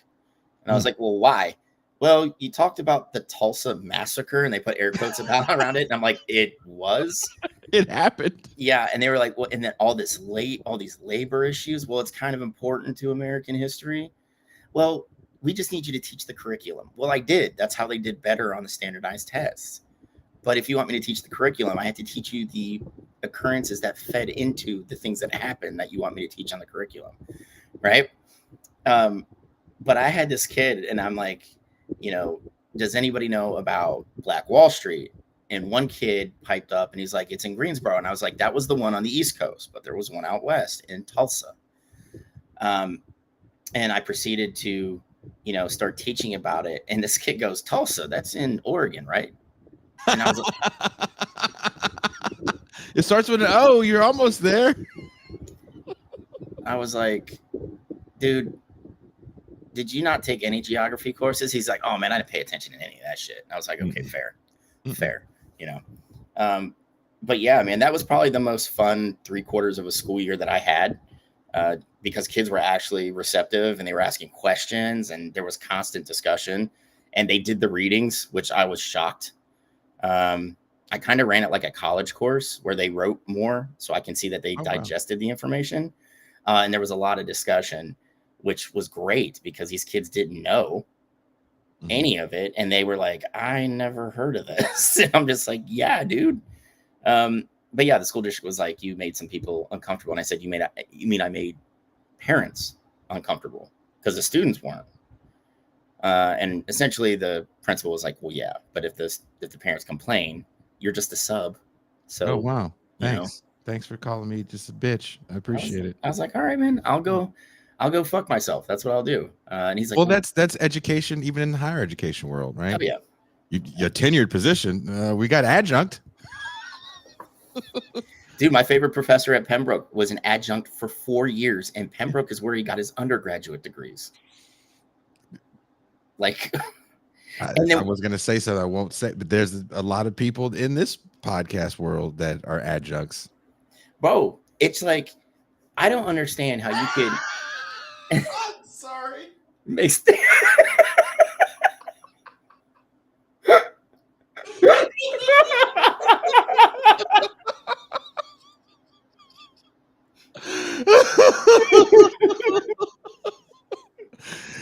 Can you do one of those movies where you go into just a war-torn Fayetteville school, and we're going to replace all the black kids with native kids, and you're like, my name is Sergeant Mac. Oh God, dude, no, I had, when I went to the VA, because I'm trying to get my knee brace, like new pads and shit on it. They were like, Sergeant McGinnis. I was like, do not call me Sergeant. It's like, I'm not in the military anymore. I was like, you just call me Mac. They're like, well, what about Mr.? I'm like, no. I was like, do not call me by any of these bourgeois fucking titles. And they were like, I was like, can I get my knee brace fixed or what, man? Like, starring Mac and Stalin and Deliver. I just walk into a classroom and throw down volume 1 of Capital. And then you shoot one student for fucking. He looked like he was going to talk. My daddy's a libertarian. Boom. Well, now he's a fucking morning man. There you go. Anybody else have any stupid things to say? All right. Page 1. Stalin and Deliver. Now I want to watch Stand and Deliver. Oh, Edward James Olmos. Remember him in the 80s? He was everywhere in the 80s. Dude, everywhere. And then he disappeared and shows up in the remake of Battlestar Galactica. And I was like, yes. Well, he got in a lot of trouble with the Mexican mafia for American Me. Oh, shit. No, I didn't know that. He was interviewing the guy that started it. And there's different stories. One story I've heard is that the guy told him in confidence about the rape scene when he was in juvenile prison. And then I've heard that Edward James almost just made that up. Oh. Either way, motherfuckers were pissed and they were looking for his ass. Well, dude, I don't know if you know have you ever seen Sleepers? With Kevin Bacon? Yeah, he plays like the guard at essentially a troubled kids school. Yeah. And he and the guards, like rape many of the kids. Mm-hmm. It's based on something that actually happened in Brooklyn. where a kid saw a guard, walked in and just shot him broad daylight, right? But I guess like the Fraternal Order of Police and like the prison guards union threw a fucking shit fit over their depiction in the movie. Really? Yeah. And one, it wasn't Brad Pitt, of course. It was one of the other dudes. I think it was the guy who played the dude that shot the guard. Like, he's been in a ton of things, but I can't remember his name. But he's like, well, if you didn't look like shit, you wouldn't feel like, if you weren't actually shitty people, you wouldn't feel bad about how you were portrayed, you know, like just called him out like that. And I was like, thank you, you know, like, and he's like, in what world are you upset that we put something that actually happened on film? And your gripe isn't, we're sorry that, you know, we allow this to happen. It was, you made us look bad to the American public, you know? And I'm like, that's a fuck, you know, like that's an amazing point, right? Like with a lot of this shit, you know, that these dickheads are like, you made us look bad. Well, you're the one raping kids. How are you supposed to look? Yeah, you're supposed to look like shit. Like the kids were walking around fucking teasing you. Yeah, you know, seducing you. Wearing those tight shorts. They knew what they were doing. Yeah. Fucking God damn. Bending over all the time. Oh, look what I dropped. Yeah, that's not how that works. Guard. Yeah. It's illegal for a guard to have sex with an inmate. You know, you would have thought that was across the rule, you know, like an actually enforced rule. But I'll tell you right now, I cannot tell you how many times in the military, and I'm not talking about female soldiers like having sex with male inmates, because that was always like the thing. With female soldiers, like they're gonna, like, if they're MPs, they're just gonna get, you know, they're looking to get knocked up so they can get sent home from deployment because they can't be deployed while pregnant. It was the dudes who were raping the female. Yikes. Intern, like they call them internees because, like, you can't say they're prisoners because prisoners can be like frisked and other things like that. And you don't touch females if as an American male in that kind of setting. You don't. Right? You'd have to bring in a female service member to, you know, do the frisk and all that shit. But like that happened so often. And I'm telling you, just when we would like let, you know, we'd go in and kind of like cordon off a village or something, and like the bigwigs would come in, and you just see a stream of prisoners come out, like get loaded into a truck, and they'd go back to like the big fob. And we'd hear it. Like if we'd have to stop in and like drop laundry off, you'd hear them talk about it. And I'm like, Ew. You guys make us fucking look awful. This is why we're going to continue to get our shit pushed in over here, because you just continually give them reasons to try and kill us. You know, like that's horrible. Yeah. And it's like with all the is, you know, with what's happening in Gaza, it's like, well, you know, the Israeli IDF and government spokespeople are like, well, we have to stop terrorism. You don't stop it by giving them more reasons to kill you. And by blowing up their entire city, blowing up their schools and their hospitals and killing children and women, every other dude that survives this is going to be like, fuck them. Let's go. You know? That's fair. Yeah, it's like, that's fair. Yeah, you know, it's, and you can't, like, for me, I will tell people this all the time. They're like, well, no, you have to take them out by the root. I'm like, terrorism is based in ideology. You cannot break ideology. We wiped out all jealousy. There you go.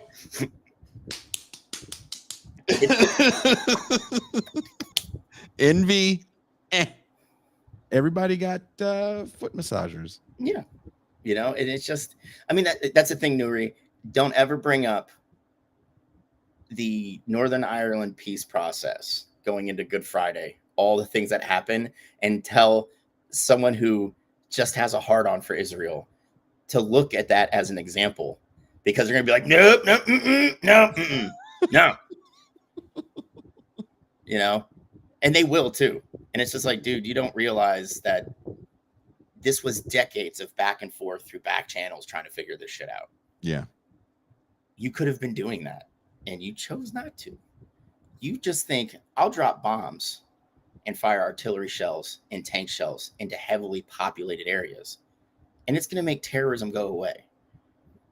And how many people sit there and say, well, you know, the Israeli military is one of the most professional and well-trained. I'm like, obviously not. You know, if you think that I can just bomb residential areas and it's going to end terrorism, no, dipshit, that's not going to do it. Fear doesn't end terrorism; it creates terrorism, right? Absolutely.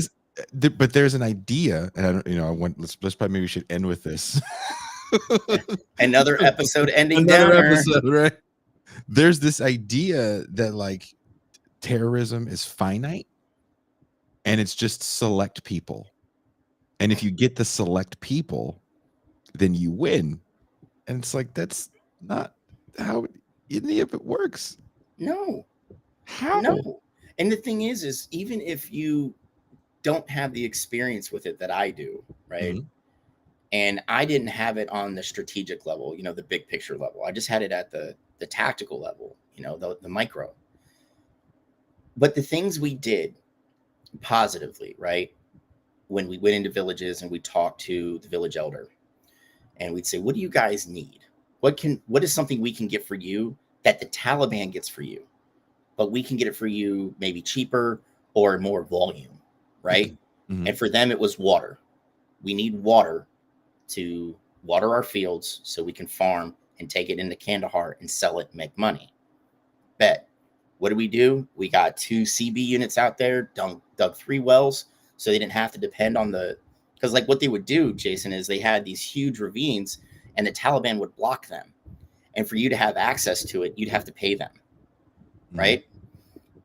And this developed such a revenue stream for the Taliban that they then would go into Pakistan and buy, rifles, rounds, all the shit they needed to continue the insurgency. So when you paid them enough money, they would open up for certain hours. You got water, and that's how it was. Well, we dig wells and allow them to use pumps to get water directly into their fields. They don't need the Taliban anymore, right? So they have food. They've got a revenue stream. What else can we get you? Well, can we get a few generators so we can have power like in the day? Sure. Yeah, not a problem. We go into markets in Kandahar, come back with, 3 or 4 generators, and they would fight tooth and nail for us. Maybe they wouldn't fire around, but if we needed a place to stay overnight, like coming back from a long mission, they put us up. They would feed us. They'd bring it, have us tea. They would have their youngest sons, like honestly, go join the Afghan army, or the Afghan National Police or the Civil Defense Services. Like they would go hardcore for you if you just showed them we can do these things, and you won't have to deal with the Taliban. Because most Afghans were just like, dude, I'm over all this shit.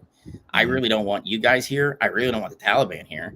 I wish you guys would just fuck off somewhere so I can farm and raise my family, and live with my family, and like you gotta like empathize with that shit, like he just wants to get it. These people just want to get on with their lives, and it's like you tell people that you can make more money, you can catch more, flies with honey than you do with vinegar, by just, hey, what do you need to get you to stop buddying up to said terrorist group? And that is going to be a lot cheaper than any missile or bomb or troop deployment.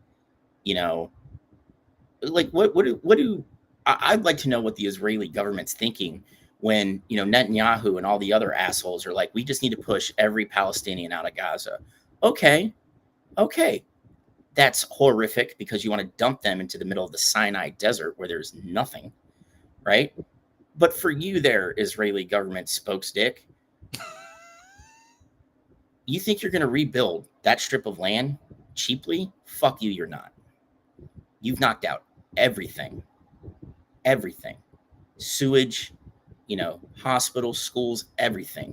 It's going to take years to clear that. And then even longer to rebuild when, they have their foothold there. It's just like, what the fuck, man?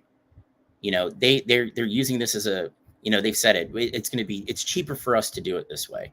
Okay, so you're talking about the murder of anywhere, and I'm using multiple sources here, of 14 to 36,000 civilians have been killed. You're putting a dollar amount on them. That's fucking, and that goes to show you how the Israeli government looks at Palestinians. you know? And the shitty part is the Gazans are taking it on the chin, but we forget about what's going on in the West Bank. You know, they don't have it easy either. You know, and when you hear people talk about like the apartheid regime of Israel, that is mostly towards the West Bank. People don't realize Palestinians can only walk on one side of the road. They can't be on the other side because that's where Israelis walk. A West Bank Palestinian could have their property seized on a whim by Israeli police and military. You know, they have to have a passbook that gets stamped when they leave their house and go to work. Does any of this sound a little bit familiar? Just a skosh familiar?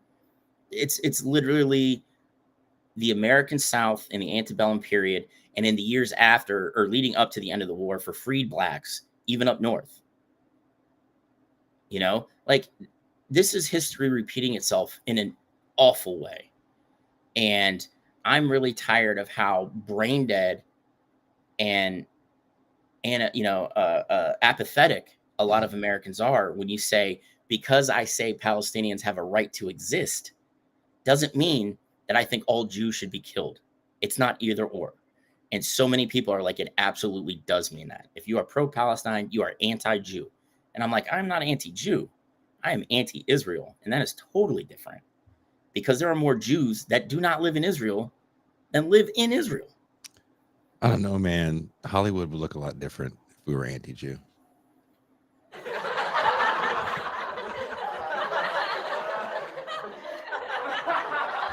Wow.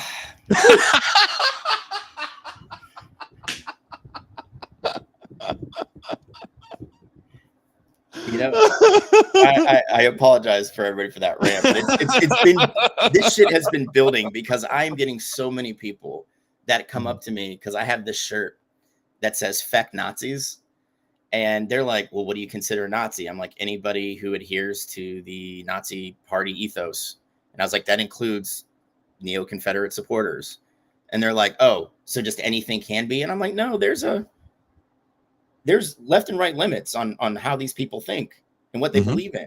And I think if you believe in those things, I have a right to just come up and punch you in the face repeatedly until you have no teeth." I mean, you can. And I've done it. I cannot tell you. Like, I was out at Halloween 3 years ago, dude, and I'm not even kidding. Somebody came in dressed as Hitler. And I looked around. I'm like, why am I the only one getting up to hit him?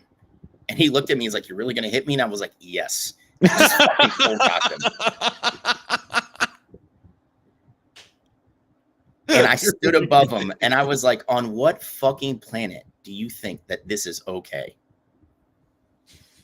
Would you do the same thing if someone dressed up like Idi Amin? Edie? Yeah, probably. He was a terrible fuck. In all fairness, it would take a while for you to figure that costume out, right? No, because he has medals going from his neck to his waist. Okay, like.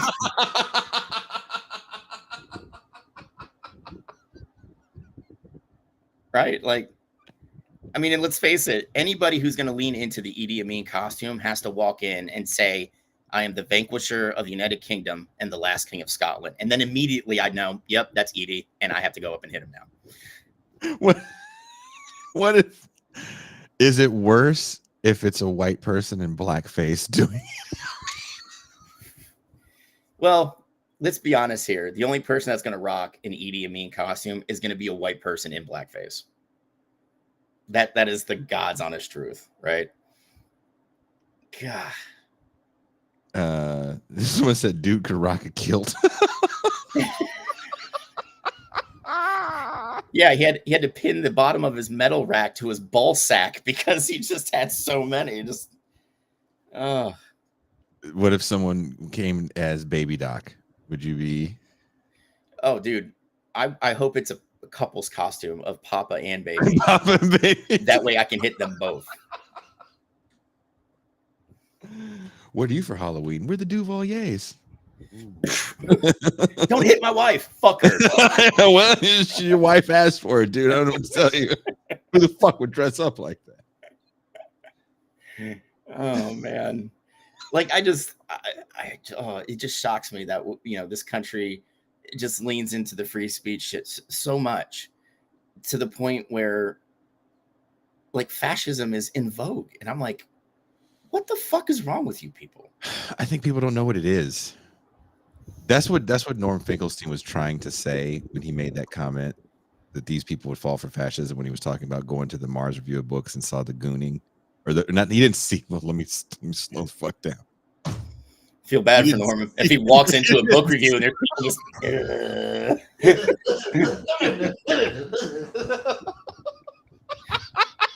Norm walks in, is like, what? Oh my goodness! I came here for an intellectual meeting of the minds. You ever heard of gooning? Oh man.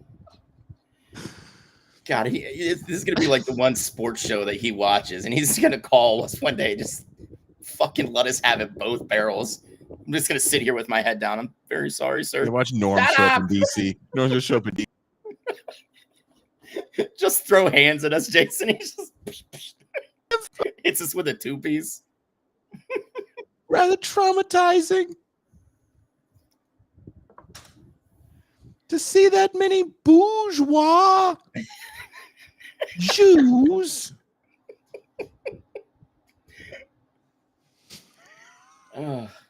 I mean, if I'm gonna get yelled at by somebody, I'd want it to be Norm. You want to be Norm? I haven't been yelled at. I've been fussed at by.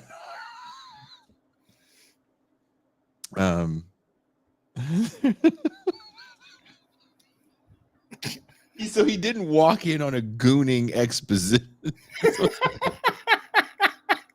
Hold. I can't hold.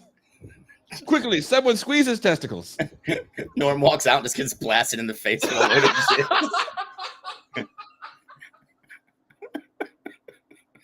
I almost lost an eye.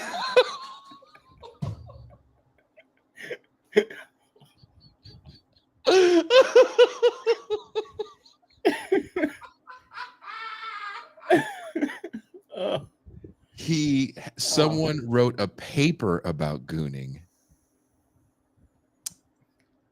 and he didn't walk in on a gooning. I don't want a goonatory. Just like they had like communal shitters in ancient Rome, we have communal goonatoriums. Welcome to the goonatorium. Oh man.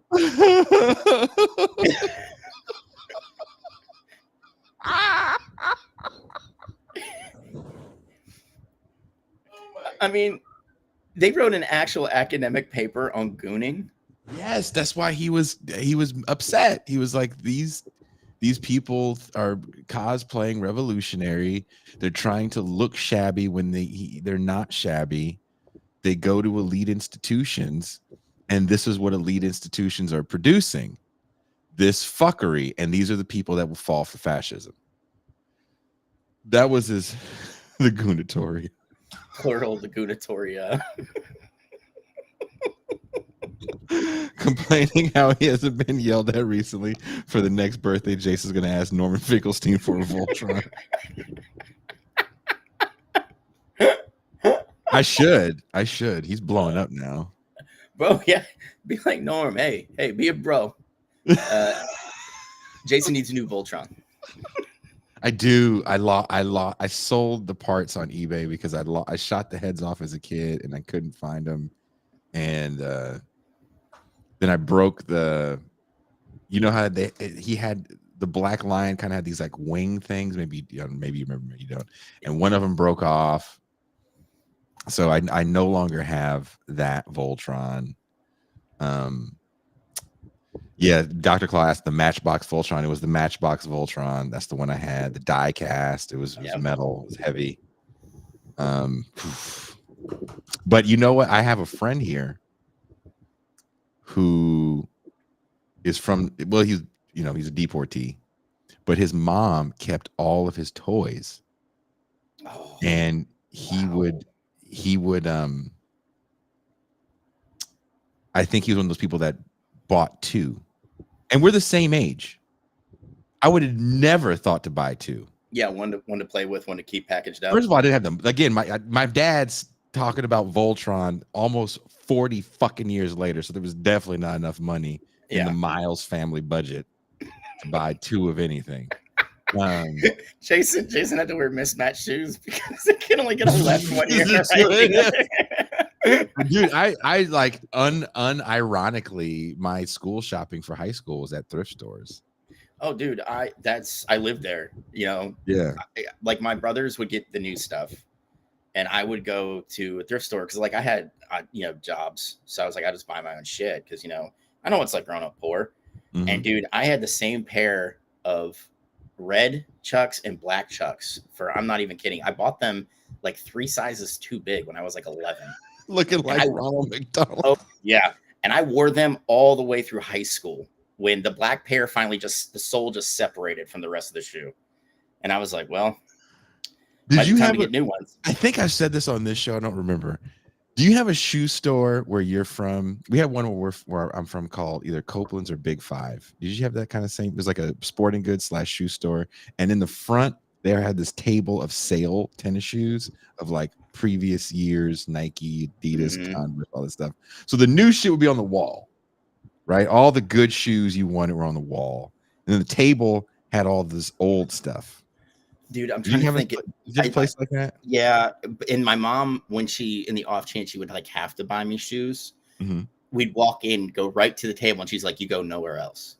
Nowhere else. My dad. So I would walk in, and dad's like, I'm gonna take, again, I don't know why I'm remembering this man so much today.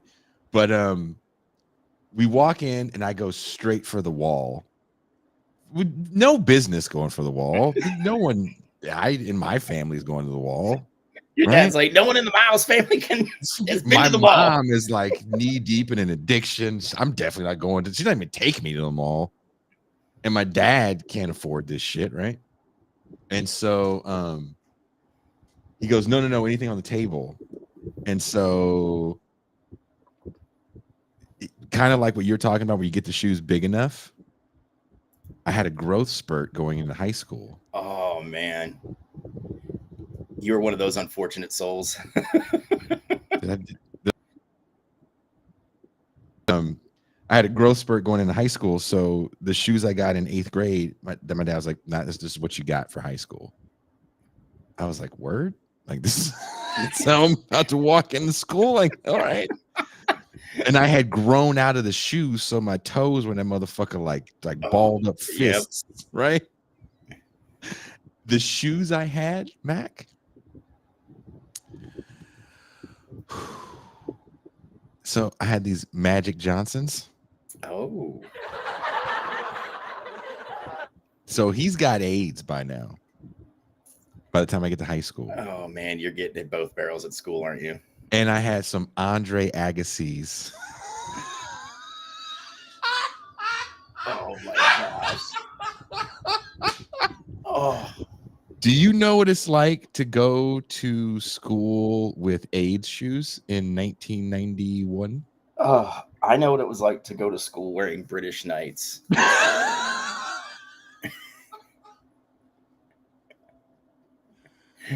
Magic Johnson didn't have Magic Johnsons. Yeah.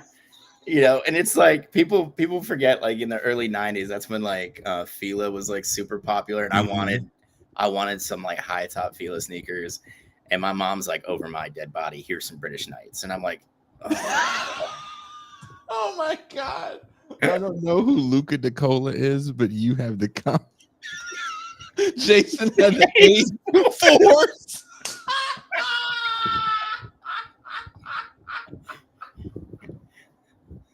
Luca.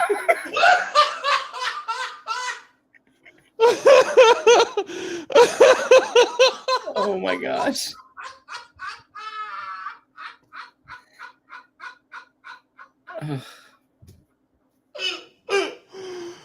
Oh my god. Luca. The AIDS 4s. Luca. Come on. Fuck. They had HIV in the back, and people were like, Jason, what's those Roman numerals stand for?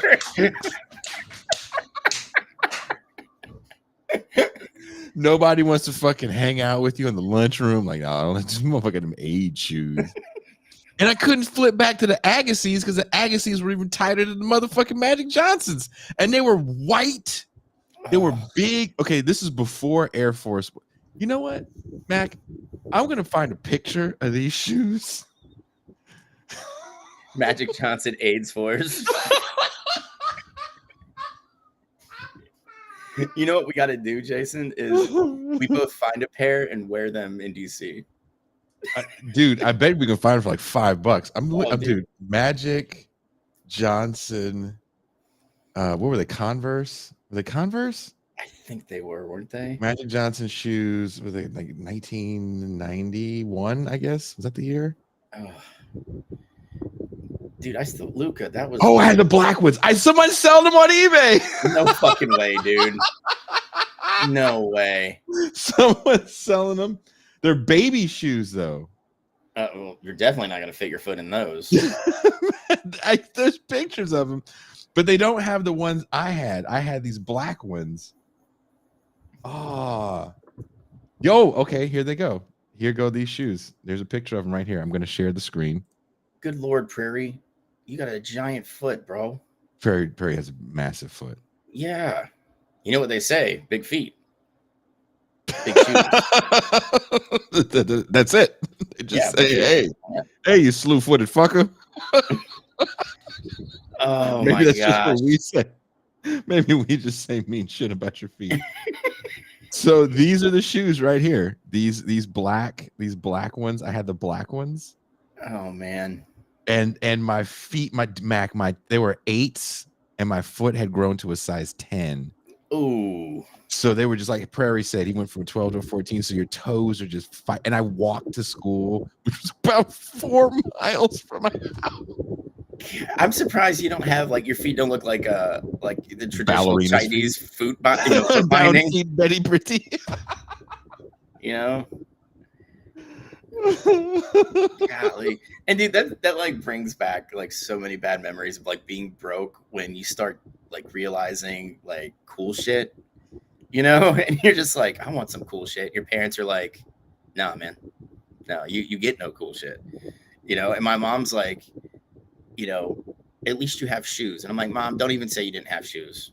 Both your parents are still alive. I'm over their house a lot, and they told me how much money they spent on you and all the other kids. Okay. So knock it off. I was like, why can't I have shit? And they're like, and then she would go ask your grandmother, and I'd go ask my grandmother, and she's like, okay, let's go get shoes. And I'd walk, you know, we go to like the shoe store, and I immediately, like you said, I'm heading for that back wall. My grandmother's like, here's a nice $10 pair, you know, like, look at this. And they're like, you know, some like no-name shoe, and you know, they're like all white. And I'm like, no, Grandma, I'm gonna look like a fucking tool bag. She's like, don't worry about what kids think about, you know, about you. And I'm like, what? Every kid ever since the invention of school has worried about what they look like compared to their peers. Oh, fuck yeah. So guess what I just found out as I looked up for the Andre Agassiz that I had. Apparently Nike brought those back. What? Yeah. So, but in 1991, 92, these were not the jam at all. No. Can you see it on the screen? So this is the one I had. I had these, and this is more of a bright pink. Oh yeah, dude. It didn't go with any. It didn't go with any of my acid wash jeans. Dude, all I know is the coolest shirt I had was like a Run DMC shirt. Ooh. And I wore that at least twice a week. And at this point, you know, grunge is getting big, so I'm coupling it with a flannel. Mm-hmm. And went from like sneakers to I need a pair of good boots to wear. Yeah. And my mom would just be like, not just no, but fuck no. I'd rather get you the sneakers than the boots. So how about we go get you sneakers? And I'm like, Mom, I don't wear sneakers anymore. Okay. So like I'd go to like punk shows and shit with like my old ratty British Knights and shit. And like just have my feet destroyed by the end of the night. Doc Martens kicking you in the shit. Just fucking my shit up, man. So I wanted boots that around that same, well, this would have been an earlier time because there's an age difference. And I remember I got money for Christmas, and me and my cousin We are almost a year apart to the day. I hope he's watching the show. He watches the show every so often. And I don't know if he remembers this. We went to Kmart with our Christmas money. And they had boots at Kmart. For some reason, Mac, they had ski boots at Kmart Ski boots in Richmond, California. Oh my god. So, but they were like higher up on the ankle, and I was like, dude, I could tuck my pants into this and look like Jodeci. Oh my god. So, and they were like $20, and I think we both had like $50 of Christmas money from various family members. And I could take the rest of the money and buy video cassettes of horror movies. So I got my boots that I was so stoked to wear. Do you know how bad it was going to school with your pants tucked in to some Kmart ski? Jason's looking like a fucking, city Napoleon Dynamite.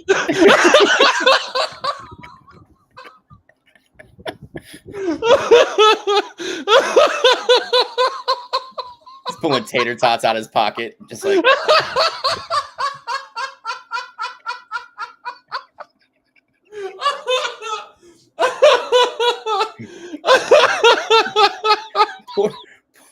Poor preteen into early teenage Jason was either Black Napoleon Dynamite or fucking wearing the AIDS fours. Like he couldn't win. Dude could not win.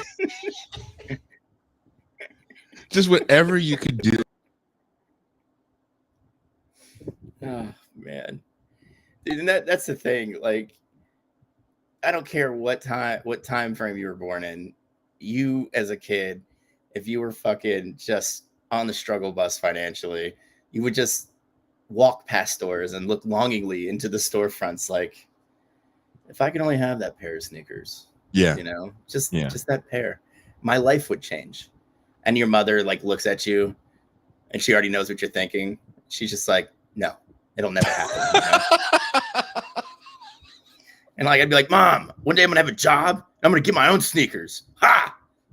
And then, dude, after my first 3 years in the Army, I went home on leave and she's like, she actually threw this in my face. You buy those sneakers yet? And I was like, no.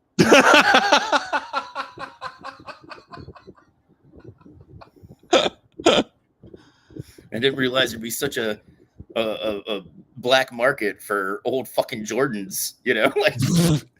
Dude, I've never got into the Jordan thing. Once I got ridiculed for wearing Agassiz. Again, they were not hot when I had them.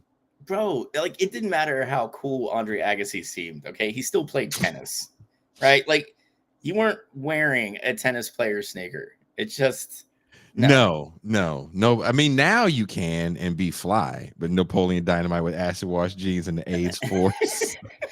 I didn't even have, what's even worse, Luca? This is how bad it was. I don't think they had this store where you're from. I think it was only a West Coast thing, a department store called Mervyn's. Yeah, it's very similar to Kohl's. Yeah, okay. I remember Mervyn's when I was in Sacramento for like 6 months. Okay. I lived with my dad. So just like a little bullshit department store. They sold these things called Galactic Wash jeans. What? Galactic Wash jeans? What the fuck is that? Let's see if I can find a picture. Oh God. It was just, instead of acid wash jeans, it just had little spots. Oh man. And they were cheaper than the acid wash jeans. Uh-huh. So I definitely had Bugle Boys. Oh yeah. That by the time I had to wear them from 4th grade through to high school. Oh man, so you were like me, you had to roll them. Their motherfuckers were culottes by the time. Yeah, see, like I hit my growth spurt in like 6th grade. I went from like just over 5 foot to 5'8", where I'm at now. Mm-hmm. And then I stopped growing, which really pissed me off because my dad's like 6'5". No shit. Yeah. I was like, what the fuck? So like after that growth spurt, my mom had to like buy me new clothes because I didn't fit into anything. You know, I looked like a bad like Muscle Beach gym dude, like in the 80s. Like my shirts just stopped like right here. My pants came up just under my knees. You know, like it was fucking bad. And then so she'd just buy my jeans, like, dude, so fucking long. Like I had to wear a belt, you know, and just roll my pants. And it was, I mean, it was nice that I, you know, having them because I mean, fuck, you know, we were broke, but I mean, goddamn. Is this the Galactic Wash jeans? This is Let's see if we can blow it up a little bit. Good God, Jason. Is there any way we can make it bigger? That's what she said. Yeah. Someone is selling these for 50 fucking bucks. What? No way. Yeah, Galactic Wash jeans. This is it. This is what I had right here. And I couldn't get acid wash jeans, so I had the Galactic Wash. You know, I just, you know, I lucked out, man, because like my kids, like my daughter dresses like, she dresses like a lesbian from the mid to late 90s, which. And I said, hi. You know, the jeans with the big holes. She wears a flannel everywhere, always coupled with like a band t-shirt or some kind of like political message shirt. She needs some Galactic Wash jeans. And then my son refuses to wear anything but like basketball shorts, which it's easy, but he's become a little bit of a sneakerhead. But he's also like 10, right? He's going to be 13 in June, bro. Oh, that is not 10. Yeah. And it's just like, bro. And what he does, he'll sit on his money to buy his own sneakers, right? He'll sit on it all fucking year. Christmas, birthday money, cutting grass. Mm-hmm. And then he's just like, hey, Dad, I need like $10 of dad credit to finish getting these sneakers. And I'm like, all right, man, give me what you got. Now, you know, I'll deposit it and we'll go online and order it for him. And the dude plans ahead because he'll get him like a size or two too big. He's like, just so I can have him a little bit longer, you know? And I'm like, bro, like, you're going to have to get a really good job if you're going to be a sneakerhead like this. He's like, oh, I plan on it. You know? And I'm just like, what? Why are sneakers not like fucking floating bond offers on the futures market?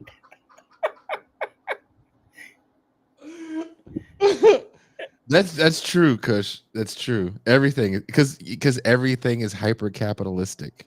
And everything's commodified once now. Shoes became that way, then it's like, man, get the fuck out of here.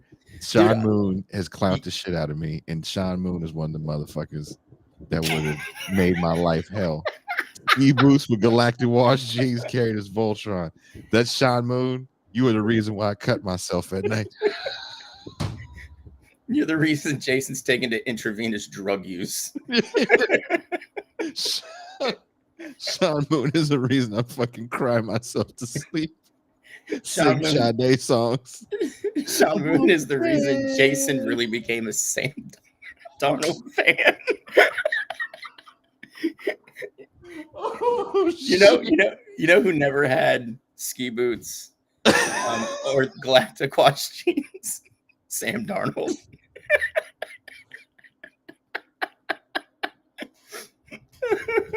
Oh, Sam Darnold would have definitely made fun of my ass. Dude, he did make fun of you. You just remember.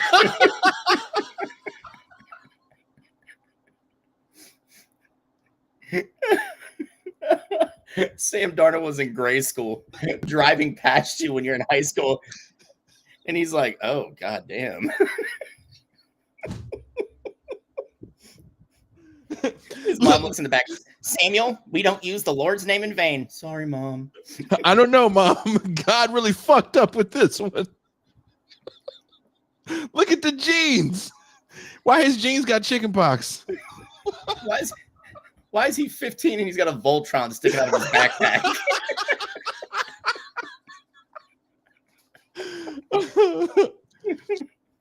Dude, high school's rough, man. You try to be cool on a budget. My grandmother had mercy on me one year and took me shopping in the middle of the year because I didn't have school clothes, right? And so I thought polo shirts was the designer, not the style of the shirt. So we went to a store called J.C. Penney. Oh, I know J.C. Penney. They don't sell Ralph Lauren polo. They sell polo shirts. And their brand's called the Hunt Club. Mm-hmm. The Hunt Club shirt has a horse on it. There is no man. And they were $10. And I said, can I get one of these? And my grandmother was like, oh, sure. You can get like 4. And they had a gray one with a blue horse. I got that because I had a blue t-shirt. It was underneath and I was going like, ha ha. They had a black one with a red horse and I had a red t-shirt I wear underneath. I was like, ha ha ha ha. And they had a blue one with the green horse. I was like, I'm going to wear a green shirt underneath. Ha ha ha ha ha. I went to school first day. She had got me some jeans. There was some off-brand jeans too. And but they were like, this is like 92, so they're like baggy, right? And I got some fake ass Asics. They weren't even real Asics, right? They were called Brooks. They weren't even Asics. They were called Brooks. This is like 92, like running. This is like the style then, right? So, and I had that. So I had my polo shirt, and it had the green. Was it green? I think, or blue. So I had a blue undershirt, and I was walking in the hallway. And all my friends were older than me. They were a year older than me. So they all, and this is my sophomore year at Albany High, and they stopped me. And one of my friends, I'll never forget this, a very good friend who literally works in fashion now. And I hope he doesn't remember this, but he probably does. He stops me in the hallway. He's like, oh shit, Jay got a new polo. Everybody, Jay got a new polo, right? Because you just see the horse. And then he gets up on it, grabs me by my chest and goes, oh, fuck, the man fell off the horse. Oh, no. Everybody's like, dude, this nigga ain't got no man on his horse. Hey, where the fuck the man go? At that point, you just find the nearest locker and put yourself in it. And you're like, I'll be here all day. Man. How can you wear that shirt? That shirt was going to liberate me. Right? That shirt was my liberation.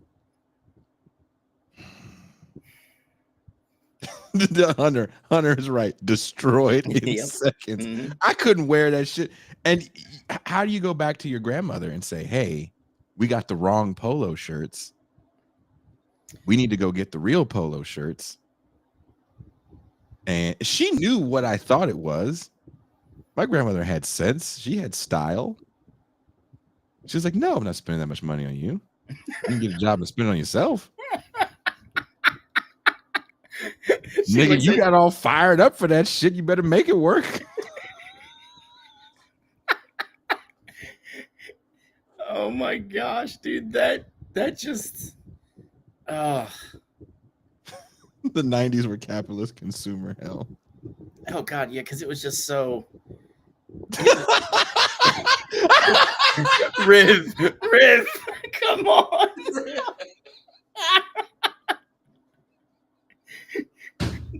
Jason went up to his dad and like, Dad, can I get a sewing machine? He's like, what? What kind of girly man are you?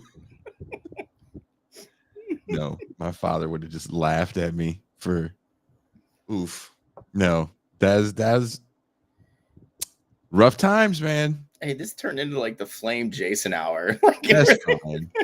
That's fine, dude.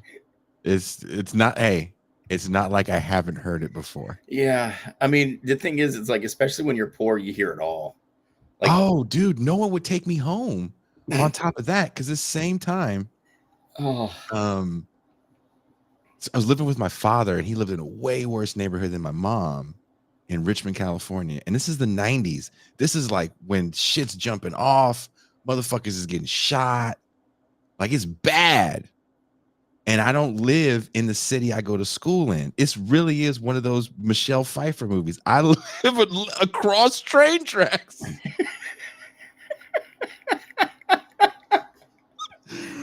And I'll say, my good friend Ryan Tanaka, wonderful man, and his parents had gave him a Camry. That's the kind of school I went to. Yeah.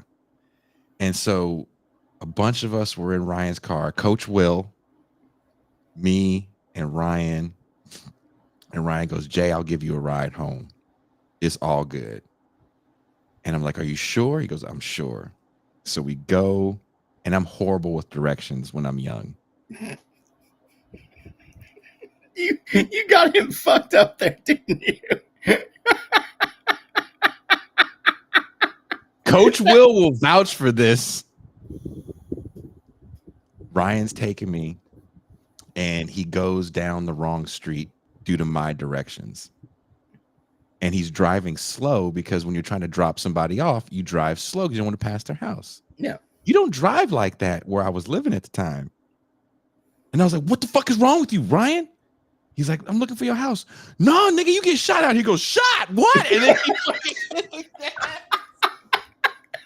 he hit the gas, right? I'm like, man, you can't be fucking smashing off motherfuckers' neighborhoods like that. They shoot us. They're going to shoot me for driving fast. They're going to shoot me for driving slow. What the fuck am I supposed to do, Jason? He gets near your house. Coach Will just pushes you out the car. Tuck and roll, bitch. Pretty much. They fucking hostage pushed me out the car. Mac. Oh, my God. Dude. Mac.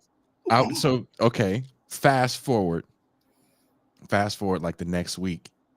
I asked somebody for a ride. It was like, oh, no, we heard where you live. Ryan told us, oh, no, fuck that. Ain't nobody taking. I go ask somebody else. No, man, we heard where you live. Ryan told us all about that shit. They said you live where boys in the hood.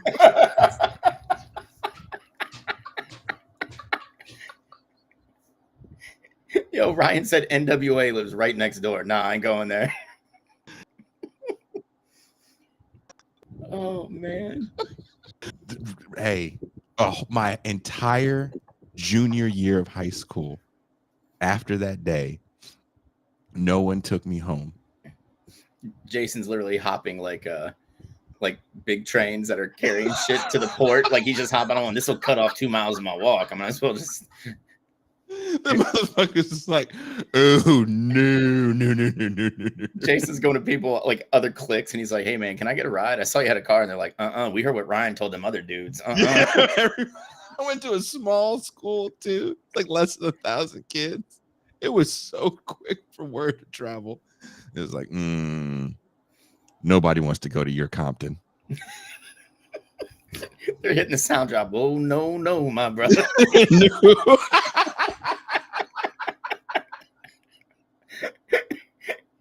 Eventually that summer, because we all became really tight, they started hanging out at the house, and my stepmom, who's no longer with us, would like make cookies for us and shit like that. So then my dad would hang out with everybody, and there was like, oh, let's go to Jason's house. Jason's dad's fucking crazy. Just tell mom will make cookies and we can watch drive-bys. Watch Jason's dad lose it. Oh man. But it took a while. It took like the whole school year for that to happen because people were like, oh no, dude, we can't. It's fucked up, man. Fucking kids, dude. Right? Like, and then they become your best friends. Yeah, I'm just like, I tell my kids all the time, I'm like, outside of you two, fuck them kids. Like, they're like, why? You don't like kids? I'm like, no, kids are mean. Kids are fucking mean. Kids are ruthless. And like my kid, like my son's friend sent something to me, and his friend's a real smart ass, but he's funny as shit, right? And he got me good. I can't even remember what it was exactly. Mm-hmm. But he got me good. Like, stopped me dead in my tracks, man. I was just like, oh. Right. And Kale looks at me, he's like, Dad, like, you're usually pretty quick with this. I'm like, dude. Jaden caught me off guard, bro. Like, he hit me, just like, yeah, it's like, hey, kids are wicked. Verbally beat me down. And I was like, I've killed motherfuckers. Right? And I just got a verbal takedown, stopped in my tracks by a 13-year-old boy. By a child. What has my life come to? You know? That's why whenever I have a friend that's a teacher, I always look at him like, ooh. Yeah. Oh, well, it was bad. Last week I was on a delivery, and like there's this like I deliver into this like stupid rich neighborhood. Mm-hmm. And dude, like a 16-year-old kid opens the door, dead ass looks me in my face and goes, "What'd you do in your life to be your age and delivering pizzas?" And I was just like, wow. I was wow. I was like, "Here, bro, just take this." And dude had a $5 bill out, right? Goes fishing in his wallet and pulls out a 20. He's like, "You need this more than I do." And I was just like, homie, I go back to my car and I just sat there and I'm like, 20, I was like, $20 is $20. Fuck it. You know? That's the kind of shit that gets motherfuckers drinking and making bad life choices. I didn't even go out that night. I was like, I got to go lift in the morning. I'm just going to go home and cry a little bit. That's what I'm saying. Man, you can clown me at 14, but when you're clowning me at 46, it hits different. It does. Oof. Because you get in your car and you drive back to the store and you're like, what did I do wrong? Every decision. You start looking at your kids all fun. I go to see them the next day and this is all your fault.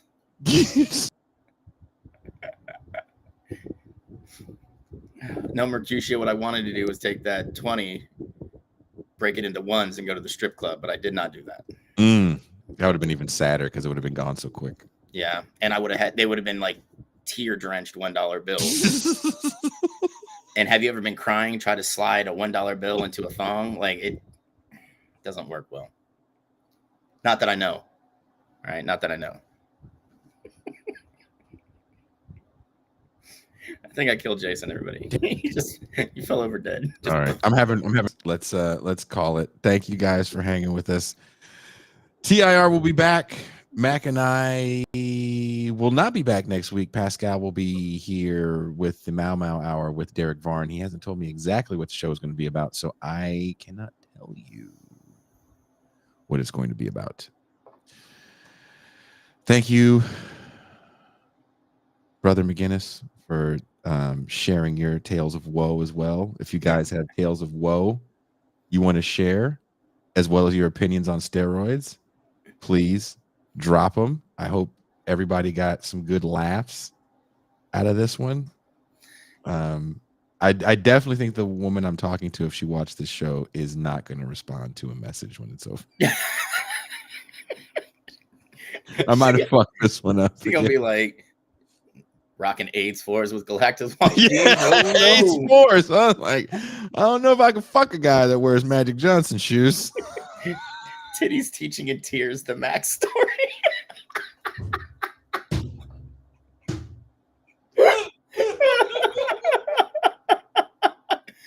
Bay Planner, thank you for that. I'm gonna steal it when I write my memoir. That's I want to read it. It's just gonna be a big picture of titties on the cover. Just you like Barnes and Noble is gonna be like, we cannot carry this. Are you gonna say no to a veteran? Oh no, that's all you have to say. No, well, you're a veteran, huh? Put some balls on there too. Slap a dick up there. Who? He's a veteran. He served this country. That's right. He deserves the right to put titties on the cover of his memoir. That's just him crying into it. Big handful of $1 bills. Mac Prairie Fire says, I will never forget this.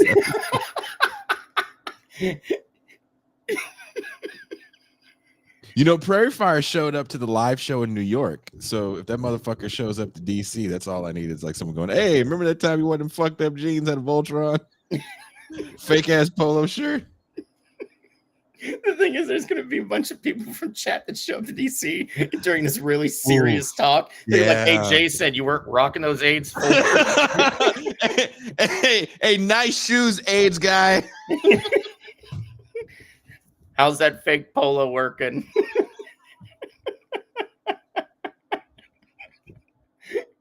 Oh my God.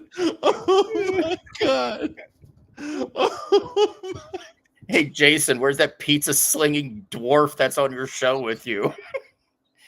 Just at the bar. I'm right here, guys.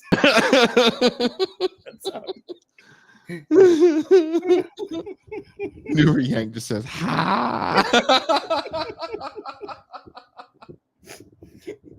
You guys are so mean. Your genes have been galactivated. Oh shit. It was a thing. It was a thing. Galactic wash genes. Holding Voltron in a bowl of carrot and raisin salad.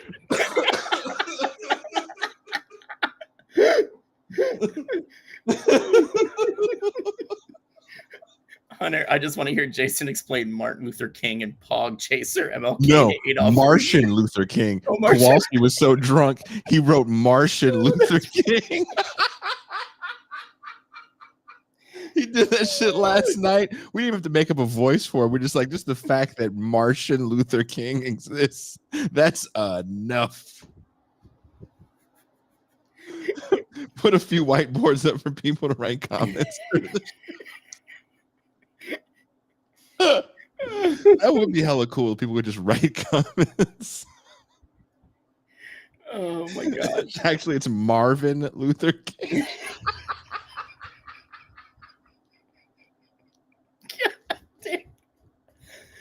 I'm telling you, dude, this is not the job that's gonna get you laid. Yeah, but Pog Chaser Martin Luther King made it work. I can make it work. Pog Chaser Martin Luther King is the reason why I cannot get a real job in media. They're like, oh no. Dude, the thing is, we're gonna eventually meet somebody that's like, I love you guys, but we're gonna give you some talking notes for like this pilot episode. And it's just like being. Did I tell you that happens to Bert? Really? Dude, that motherfucker is out in the real world and people stop him. Hey, I saw you on TIR. They say TIR.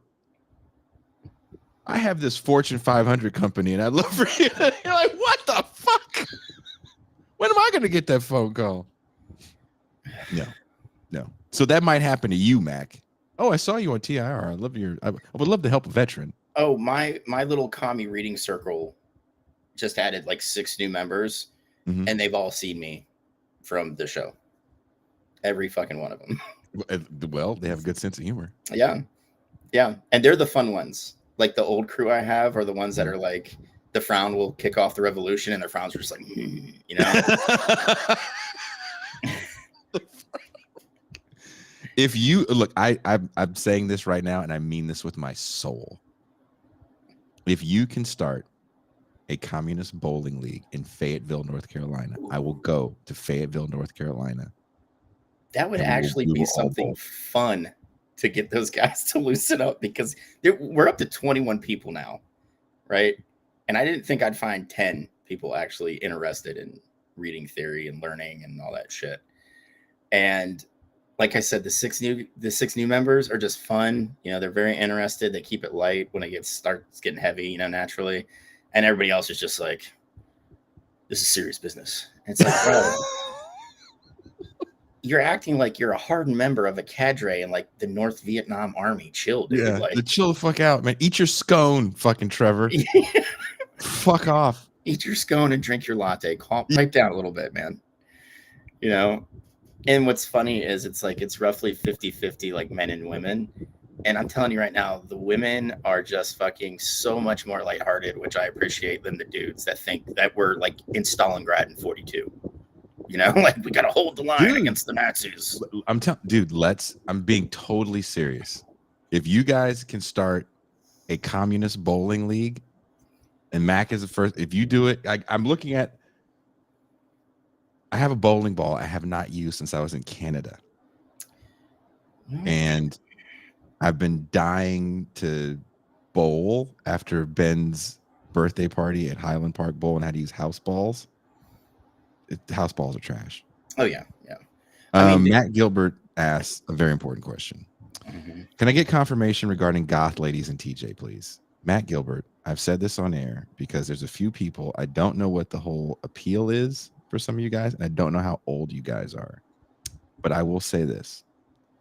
Where I live in Rosarito, no. But in Tijuana, it is like a goth girl paradise. Depending on how old you are. Because if you're my age, you might be in some Leo DiCaprio territory. They're younger, I have seen women older, but it depends if you're at like a live show. But if you come to the bar that we hang at, that spot, they come from all over the fucking region to go to that bar and hang. And it's not fair. Yeah, Jason and I just sit at the bar like, Jesus Christ, I feel like everybody's staring at me for being an offender here. And then fucking all these young dudes walk up, they're just cleaning up. I'm just like smashing vodka soda, just like I hate my life right now. Just... You get a beer at this bar. If you get a beer, they give you a 40 in like cups for the table. Oh, dude, I could fuck with that. It's a cool, and all they're playing is metal and punk, and you can just request what you want. It's dude. Me and my friend Shaka Kani, we went to downtown TJ. That's where I get that's the only place they have sourdough bread, like real sourdough. And that so Jason digs out like a trough and just dumps raisins and carrots.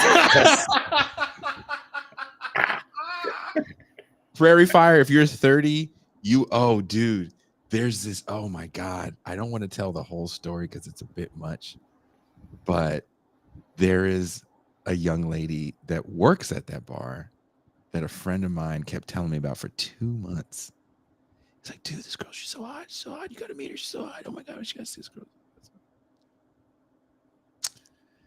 Yeah, that's all I'll say, Prairie. You got it. You got it. If you guys want to come somewhere, if you guys are looking for goths, practice your Spanish. We'll come hang out in TJ, and you will be like, oh, you'll meet a bunch of very nice gothy people. I could just tons of them. In my head, I'm picturing Prairie being this really tall white dude. Hella tall, right? Hella tall. And he's like just standing next to like this Mexican goth girl who's like 5 foot, maybe, and somebody takes a picture and like his head's cut off. They can't see his grin, his fucking ear to ear grin. I was telling somebody, I think I was telling my friend Connie, I was like, man, if I would have known about this place back in the day, I would have fucking relocated to Mexico fucking decades ago. Fuck. Oh, Mercutio, we should go to the bar wearing manless polo shirts, galactic wash jeans, and AIDS 4 and have people think that we're in a cult. AIDS 4s. Okay, look, guys, also just be careful because the bar is in the red light. So don't go gallivanting around the bar. We're going to go into the bar. The bar is a safe place. Don't go outside of the bar. No, don't do that. Matt goes, don't do that. Don't do that. I had a soldier that went to San Diego on leave, went to TJ. Oh, got stuck? And came back with no money, no military ID, and an investigation that followed him because of said military ID. Because it ended up being used to try and purchase weapons in the United States.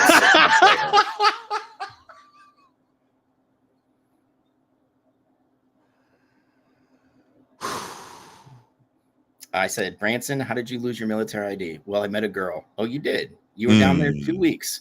We spent every day together, Sarmac, every day. I'm going to bring her to the United States. And I was like, how much money you got left in your account? He's like, well, that's not really any of your business. I said, bro, you're an E2. You make like $700 a paycheck.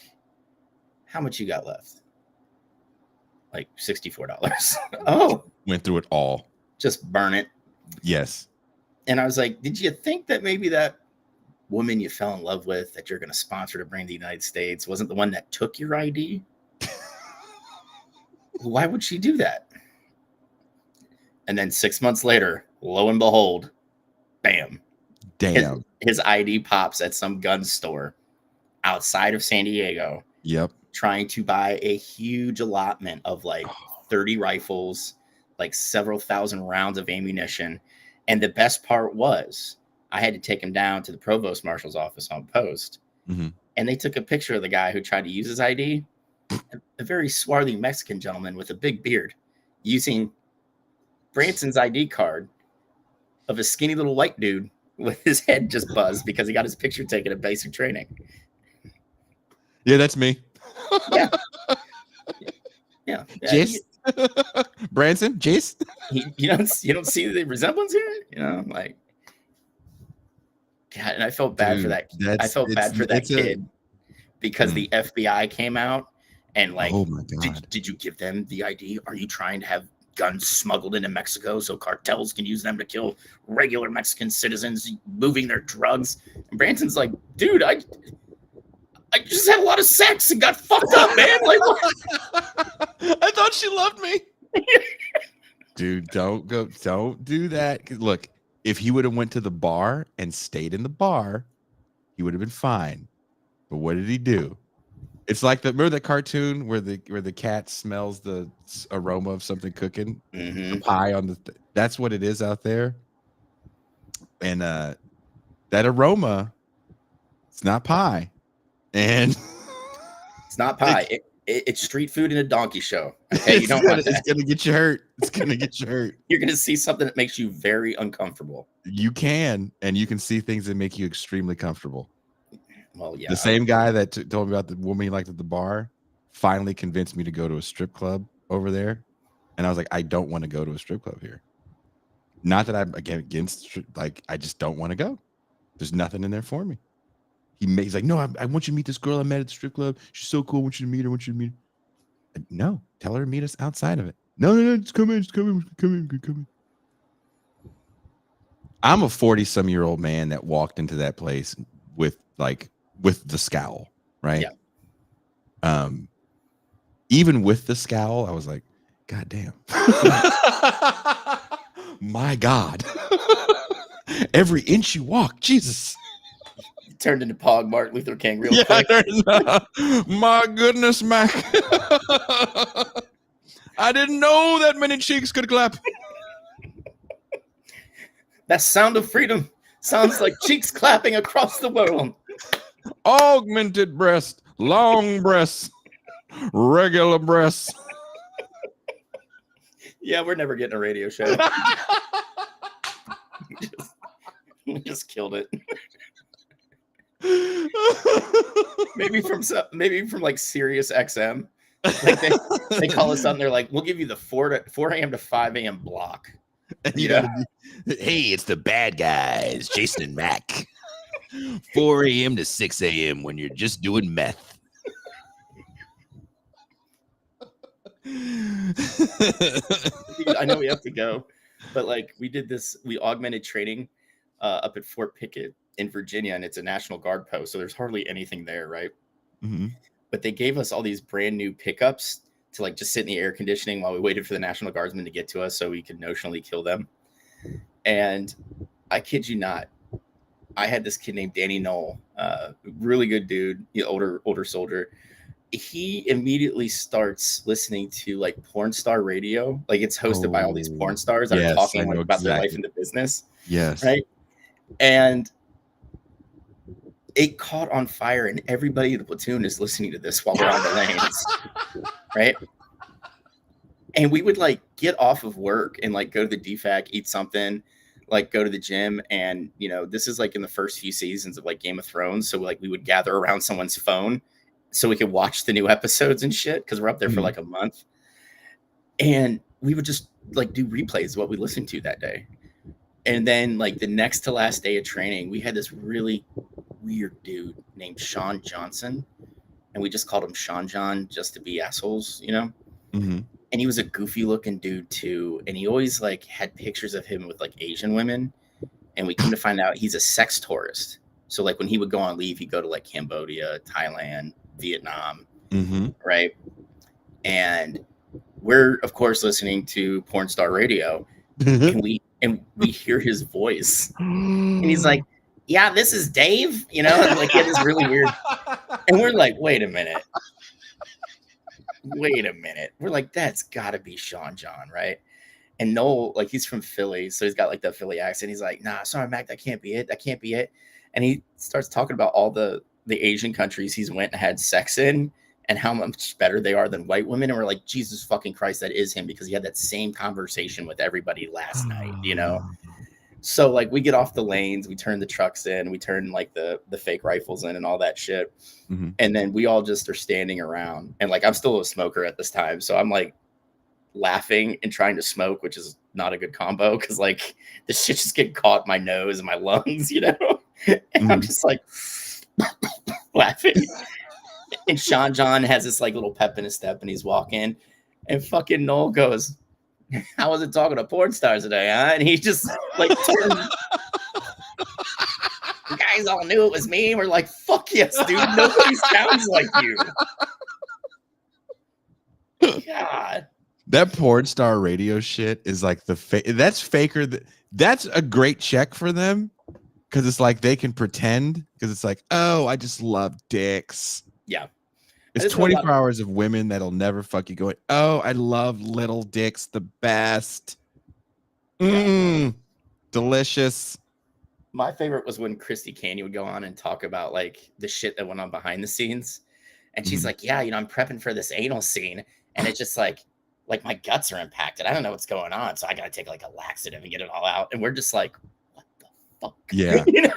Not the hot talk you thought you were going to get. Not the hot goss.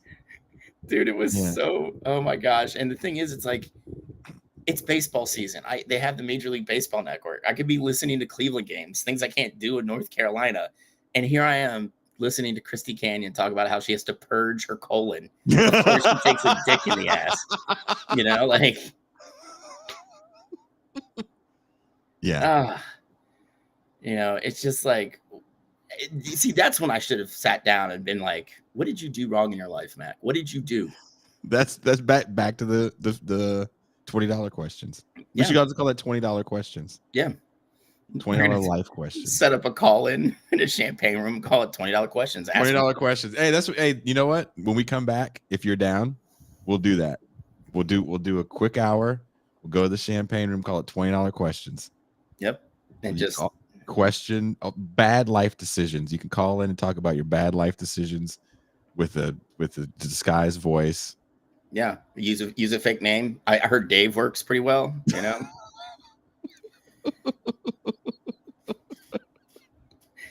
Mercutio, shut the fuck up. Gotta admire that professionalism that she didn't want to have a code brown. You have a code brown. Wow, like, that's an old reference. We were making fun of Mitch McConnell. Remember when he like paused the first time he paused and he had like a stroke or something? He's like, nah, and he like paused in the middle. We did a whole thing that we were Mitch McConnell's Secret Service people, and we were calling in a code brown. We were like, we have a code brown, and they're like, no, not the same brown. Like when Mexicans were around. You know, the dude in the control room, like monitoring all Secret Service comms, like, hey guys, McConnell shit himself again. That's what I thought it was. It's the third time he had a stroke. I was like, nah, it looks like he shit himself. That's exactly how he might have done both.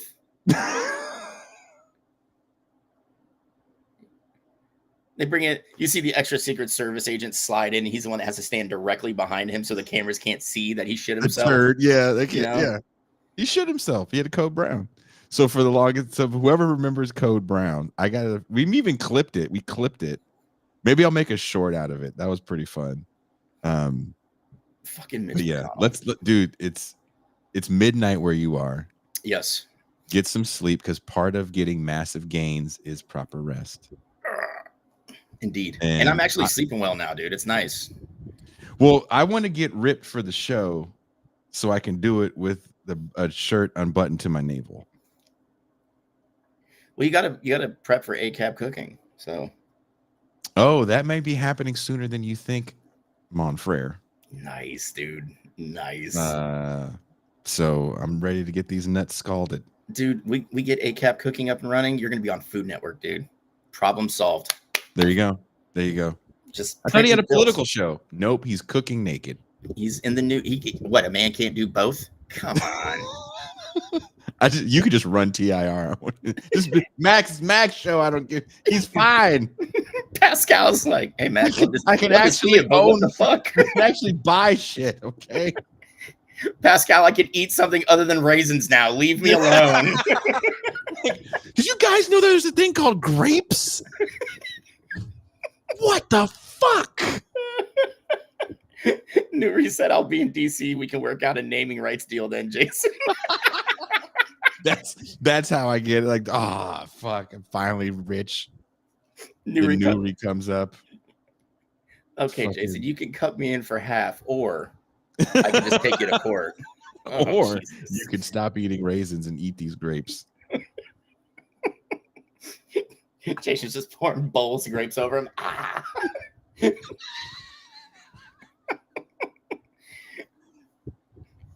Look, if I did hit some sort of lottery, I'm eating the fucking raisins, okay?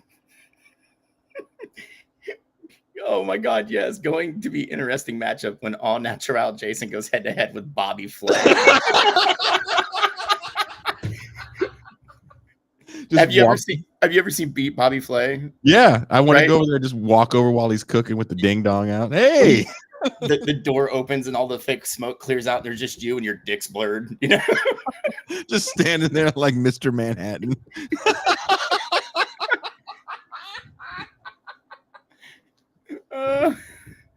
That's the show, and that's the show. I don't even have to cook anything. I just stand over Bobby Flay and look at him like, you really mashing those potatoes.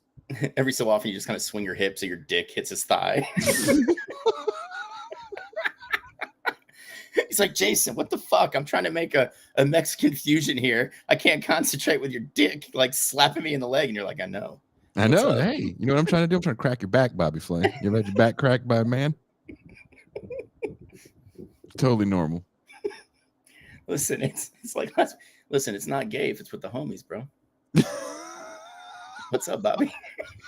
Prairie Fire says Jason messaged me on Discord. I had no idea. Thanks for this, Pat. I'll send you some grapes. Why are you guys raisin haters? That's what I want to know. You guys are raisin haters. Bro, I'm coming to the show with just a pocket full of boxes of raisins, man. And when you say something that pisses me off, or like maybe you're not paying attention enough, I'm just gonna huck them up there on the stage.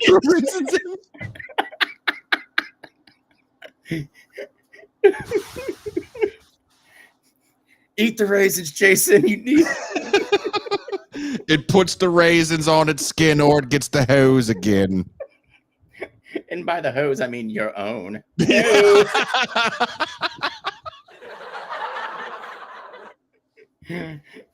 Wow, Prairie Fire says I'm saving this episode on VHS so it never gets scrubbed from Everything's gonna collapse and Prairie's gonna be like, here's the day. It's like what was that Denzel movie where he was walking around with the Bible? Oh Jesus. The Equalizer? Man on Fire. That was such a rad movie too, because like especially the story of Eli. Yeah, story. Yeah, the book of Eli. The book of Eli. Eli.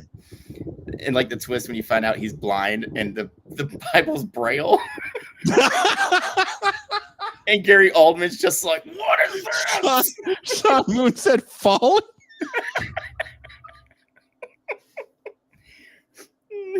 Oh shit! He said fallen. Prairie's gonna look back like when everything's collapsed, and he's gonna be like, "This is the day I was radicalized, guys." And he just pushes in the tape. And it's just us two idiots talking about steroids and then fucking raisins for 2 hours. So freedom is the dick joke. That's what Lenin's been trying to say. Okay, like, freedom is the dick joke. Just read in between the lines, people. Marx said, "Make dick jokes. It makes the revolution happen." These are the words of Martin Luther King.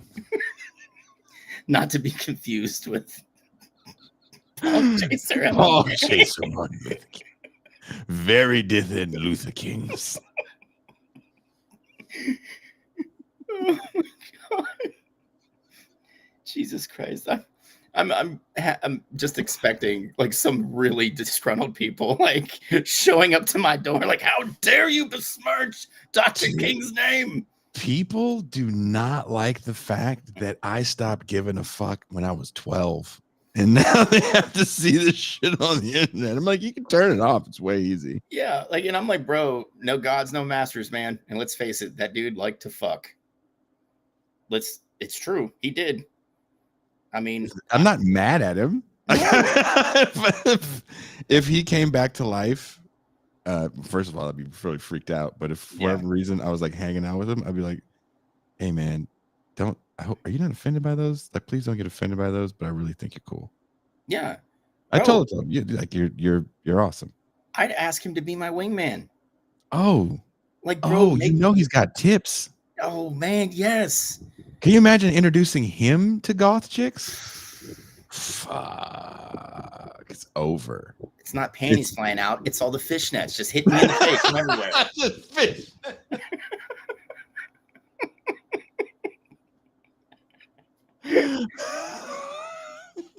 I've watched Beetlejuice 47 times.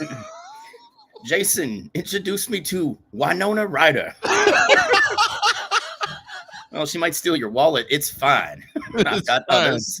That long butt princess is my queen to be. I've got to fight Sam Darnold off for her affections, but I'll win through the strength of my convictions.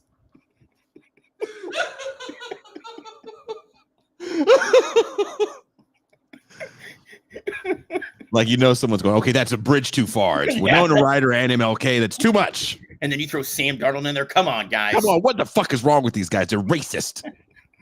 Oh, go fuck yourself. Yeah, I am. How's that sound? I am. Oh, man. Oh. Matt Gilbert says, God damn it. Now I got to figure out how to do a necromancy.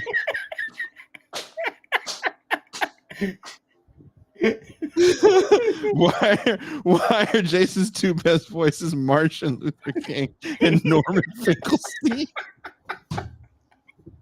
Kushlik, this again, why I can't find a woman, because what woman wants to hear that voice?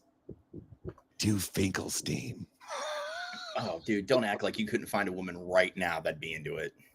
Me doing Norm Finkelstein while we're doing it? Dude, they're so... Would I be into it? That's the better question. The answer is yes. If you find a consenting woman that is like, I want you to dick me down and just do your Norm voice. You know what you do? You put the big boy testicles on and you do the Norm voice while you deliver that dick.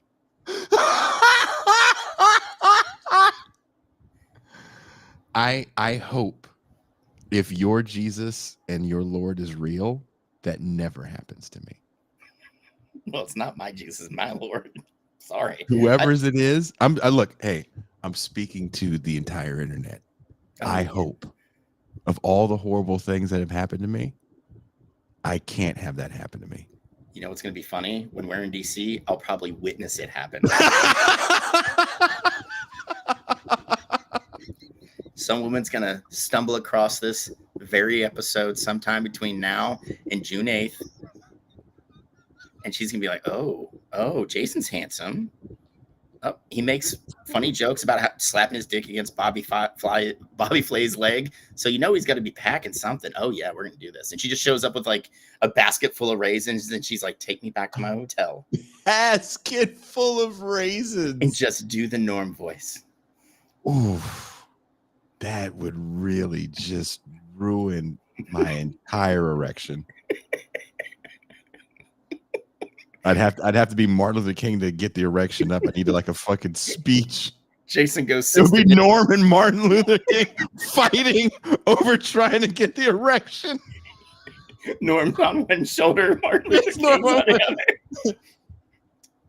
I think she wants it from the back, so you nuts smack off her ass. Norm, you can't. Don't listen to him, Jason.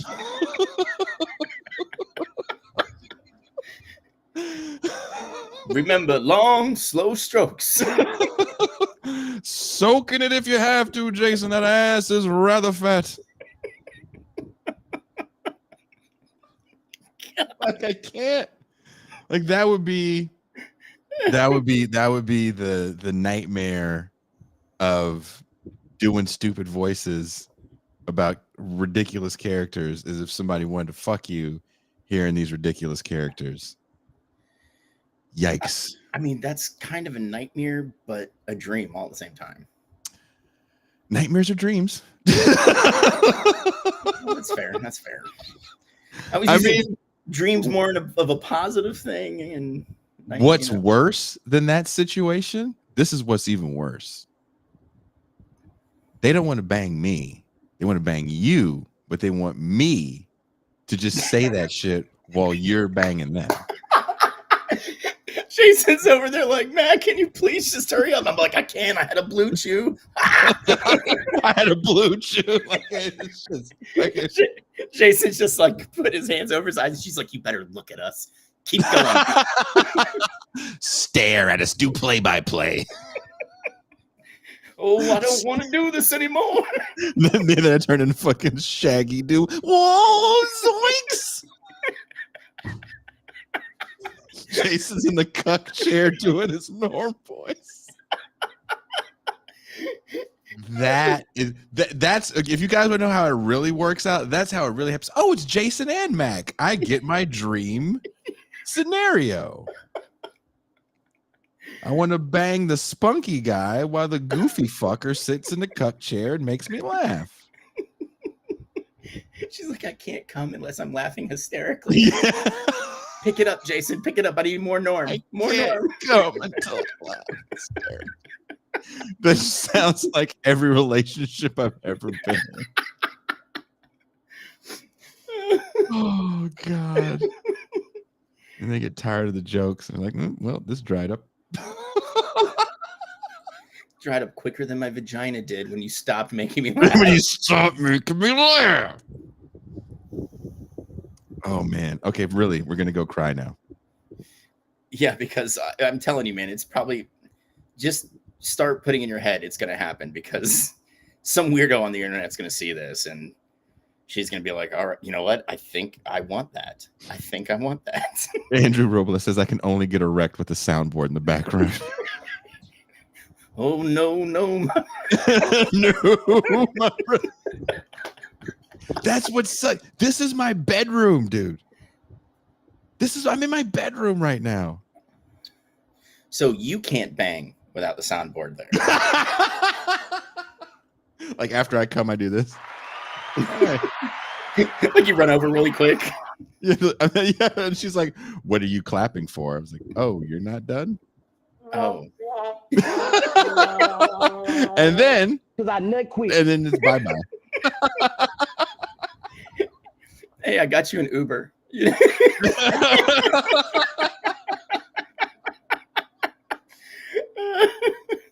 Oh God.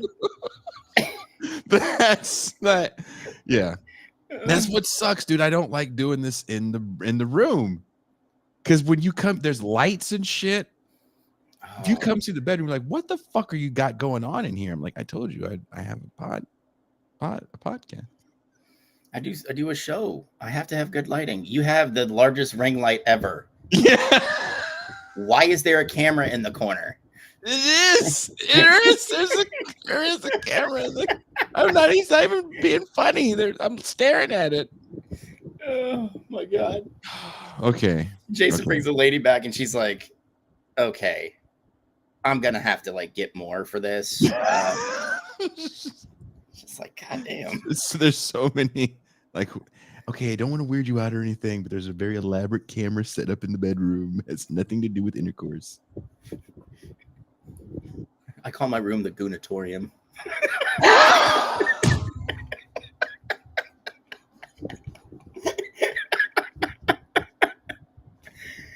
That's the sad part. That's what it's become. When I said the Sexnasium.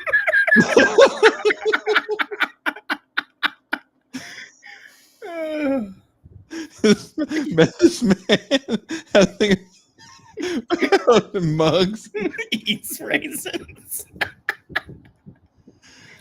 Okay. Has an odd relationship with a label maker. That's one thing I have to fix for AbCab cooking. I'm deciding whether or not I want to take the labels off of all the doors. I'm going to keep the He-Man figures that are on the doors, but I don't know about the labels. But I see keep them up because the people are going to come just to see you hang dong. Wow. Okay. They're not going to be worried about the labels. Thunder gun hangs dong. When I fucking heard that term, I fell the fuck out. It still makes me laugh. There's nothing funnier than that term to me. And if I have to hang dong for a good joke, as long as my kids don't say it, I'm good with it. Get on the phone with your daughter, baby. I need you to stay off the internet from 10 to 12 tomorrow night. I'm so glad my kids think I'm an idiot because they do not watch anything I do. It's gonna be funny when one of your daughter's friends is like, "Ooh, yes," and they're like having lunch or something. She's like, "Your dad's hot."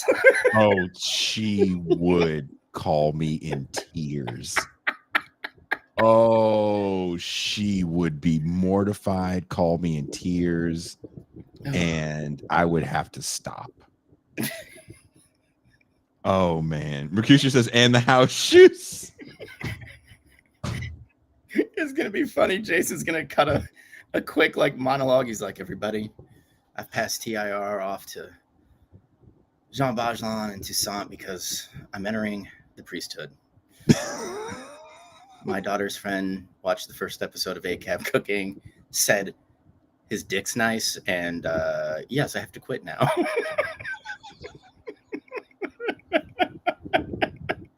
That would be it. Everything would have to go. Everything would have to go. It would be like, you have no idea, dude. That woman, that young woman, is the one person that'd be like, "You can't do that, Dad." And I'm like, "Okay, that's fair." Her, man, I guess the boys, to a certain extent, I think the boys would just think it was funny. Oh, dude, yeah, dudes are fucking. They would probably tell their friends. He's like, "Dude, my dad fried bacon butt ass naked." Dude, my dad's totally hung tongue. Like, yeah. But yeah, he's calling himself Thunder Gun though. It's kind of weird. It would be not just good. Picture this. ACAB Cooking with Jason Myles, brought to you by the Denver Broncos. We also hang dong. You know, it would be so fucking dope if that's what got the show big. That would be so fucking dope. But it's not, it's gonna be something like that. Like, I'm gonna have to take my dick out and like accidentally have it in a deep fryer for people to fucking give a shit about anything we say. Like, I went back and watched some of your episodes. Now I'm kind of interested about communism. Blah blah blah blah. Your dick is Sorry about your dickhead. How many people is your dick gonna radicalize, Jason? That's the question. That's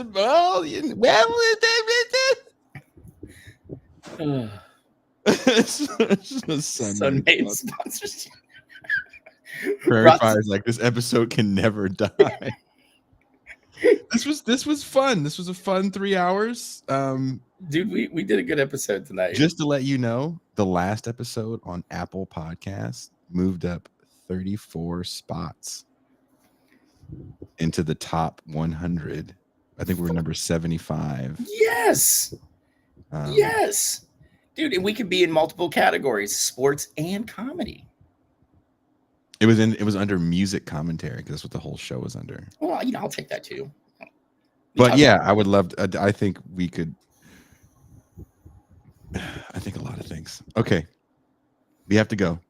Yes, Jason's got to go prep some more raisin salad for the morning. You know what? I don't have any carrots. Oh no, Prairie! You know what you got to do? Send up some carrots. Yeah, if you got, yeah. You know what Kush looks like? Keep making weird music posts to boost the engagement. Mac, the music posts, they've taken the show off. I don't understand. 15 seconds of me saying, Sammy Hagar doesn't suck, and a whole bunch of people telling me to fuck myself, and they like it.